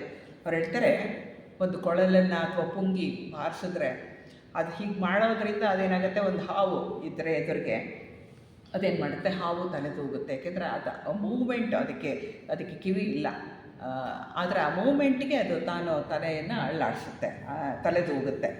ಆದರೆ ಅದರ ಒಳಗಡೆ ಇರುವಂತಹ ವಿಷದ ಬಯಕೆ ಹೋಗುತ್ತಾ? ಯಾವಾಗ ಬೇಕಾದ್ರೂ ಅದು ಕಚ್ಬೋದು. ಹಿಂಗಂದರೆ ಅದು ಆಯಿತು, ಅಲ್ಲಿಗೆ ವಿಷದ ಬಯಕೆ ಹೋಗಲ್ಲ. ಅದಕ್ಕೆ ಏನೇ ತಲೆ ಅಳ್ಳಾಡಿಸಿದ್ರು ಕೂಡ ಅದು ಕುಟುಕಿದ್ರೆ ನಮಗೆ ಪ್ರಾಣ ಹೋಗುತ್ತೆ ಗ್ಯಾರಂಟಿ. ಹಾಗಾಗಿ ವಿಷದ ಬಯಕೆಯನ್ನು ಅದು ಬಿಡೋ ತನಕ ಅದಕ್ಕೆ ಒಳಿತಕ್ಕಾಗಲ್ಲ. ಅಂದರೆ ನಮ್ಮ ಒಳಗೆ ಎಷ್ಟು ವಿಷದ ಬಯಕೆ ಇದೆ ಅಂದರೆ, ನಾವು ಯಾವುದಾದ್ರೂ ಭಾಷಣ ಕೇಳಿದ್ರೆ ಮಾಡಿದ್ರೆ ನಾವು ತಲೆದೂಗ್ತಾ ಇರ್ತೀವಿ. ಹೌದು ಹೌದು ಹೌದು ಹೌದು. ಒಳಗಡೆ ಇರುವಂತಹ ಒಂದು ಏನಿದೆ ಹಾಲಾಹಲ ಅಂತ ಅನ್ಕೋಬೋದಲ್ವ. ಇವಾಗ ಎಷ್ಟು ನಾವೆಲ್ಲ ತಲೆ ತೂಗ್ತೀವಲ್ವ, ಎಷ್ಟು ಇದರಲ್ಲಿ ಮೊಬೈಲ್ನಲ್ಲಿ ಯೂಟ್ಯೂಬ್ನಲ್ಲಿ ಅವ್ರ ಭಾಷಣ ಕೇಳಿದೆ, ಇವ್ರ ಭಾಷಣ ಕೇಳಿದೆ, ಕರ್ಜಿಗೆ ಅವ್ರ ಭಾಷಣ ಕೇಳಿದೆ, ಸಿದ್ದೇಶ್ವರ ಸ್ವಾಮಿಗಳ ಭಾಷಣ ಕೇಳಿದೆ, ಎಲ್ಲದಕ್ಕೂ ನಾವೇನು ಮಾಡ್ತೀವಿ, ಹೌದು ಹೌದು ಹೌದು ಹೌದು ಅಂದರೆ ಏನು, ಹಾವು ತಲೆದೂಗ್ದಂಗೆ ನಾವು ಕೂಡ ತಲೆದೂಗ್ತಾ ಇರ್ತೀವಿ ಅಲ್ವಾ. ಅದರ ಒಳಗಡೆ ಇರುವಂತಹ ಈ ವಿಷ, ಮನಸ್ಸಿನಲ್ಲಿರುವ ಬೇಡದ ಕಲ್ಮಶ ಇದೆಯಲ್ಲ, ಅದು ಹೋಗೋ ತನಕ ನೀವು ಎಷ್ಟು ತಲೆ ಅಳ್ಳಾಡಿಸಿದ್ರೂ ಉಪಯೋಗ ಇಲ್ಲ. ಆ ಹೊರ ಹಾಕಿದಾಗ ಆವಾಗ ನೀವೇ ಅವರಾಗ್ತೀರ, ನೀವೇ ಅದಾಗ್ತೀರ. ಆ ಹಂತವನ್ನು ಮುಟ್ಟಬೇಕು ಅಂತ ಹೇಳಿ ಇಲ್ಲಿ ಹೇಳ್ತಾರೆ. ಅದನ್ನು ಹಾವಿನ ಒಂದು ಉದಾಹರಣೆಯನ್ನು ಕೊಡ್ತಾರಷ್ಟೇ. ಒಳಗಿರುವ ಬಯಕೆಗಳನ್ನು ಬಿಡದೇ ಇರುವ ತನಕ ಒಳಿತಾಗಲು ಸಾಧ್ಯವಿಲ್ಲ. ನಾವು ಎಷ್ಟು ತಲೆ ಅಳ್ಳಾಡಿಸಿದ್ರೆ ಏನು, ತಲೆ ಅಳ್ಳಾಡುತ್ತೆ ಅಷ್ಟೇ, ಬೇರೆ ಏನೂ ಆಗಲ್ಲ. ಅದರಿಂದ ಒಳಗಿರೋದು ಖಾಲಿ. ಆ ಖಾಲಿ ಆದ ಕ್ಷಣ ಏನಿದೆ ಅದು ದೈವತ್ವದ ಕ್ಷಣ, ಅದು ದೇವರ ಹತ್ತಿರ ಇರುವಂತಹ ಕ್ಷಣ, ಅವನ ಜೀವನವನ್ನು ಜೀವಿಸುವಂತಹ ಒಂದು ಕ್ಷಣ ಆಗತ್ತೆ. ಹಾಗಾಗಿ ಅಲ್ಲಿವರೆಗೆ ಒಳಿತಾಗೋದಕ್ಕೆ ಸಾಧ್ಯ ಇಲ್ಲ.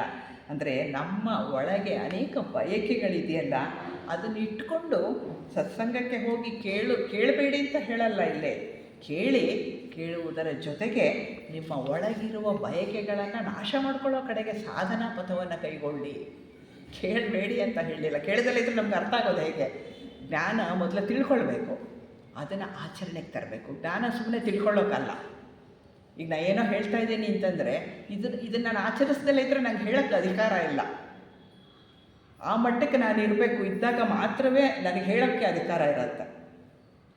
ಹಾಗೆ ನಾವೇನು ಮಾಡಬೇಕು ಅಂದರೆ ಕೇಳಬೇಕು, ಒಳಗಿರುವುದನ್ನು ತೆಗೆದು ಹಾಕಬೇಕು, ಅದನ್ನು ಖಾಲಿ ಮಾಡ್ತಾ ಬರಬೇಕು.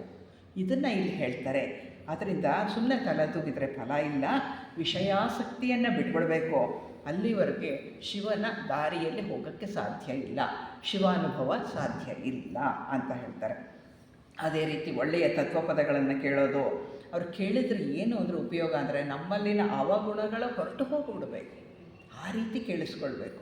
ಅದನ್ನೇ ಆರ್ಟ್ ಆಫ್ ಹಿಯರಿಂಗ್ ಅಂತ ಹೇಳ್ತಾರೆ ಕೃಷ್ಣಮೂರ್ತಿಯವರು.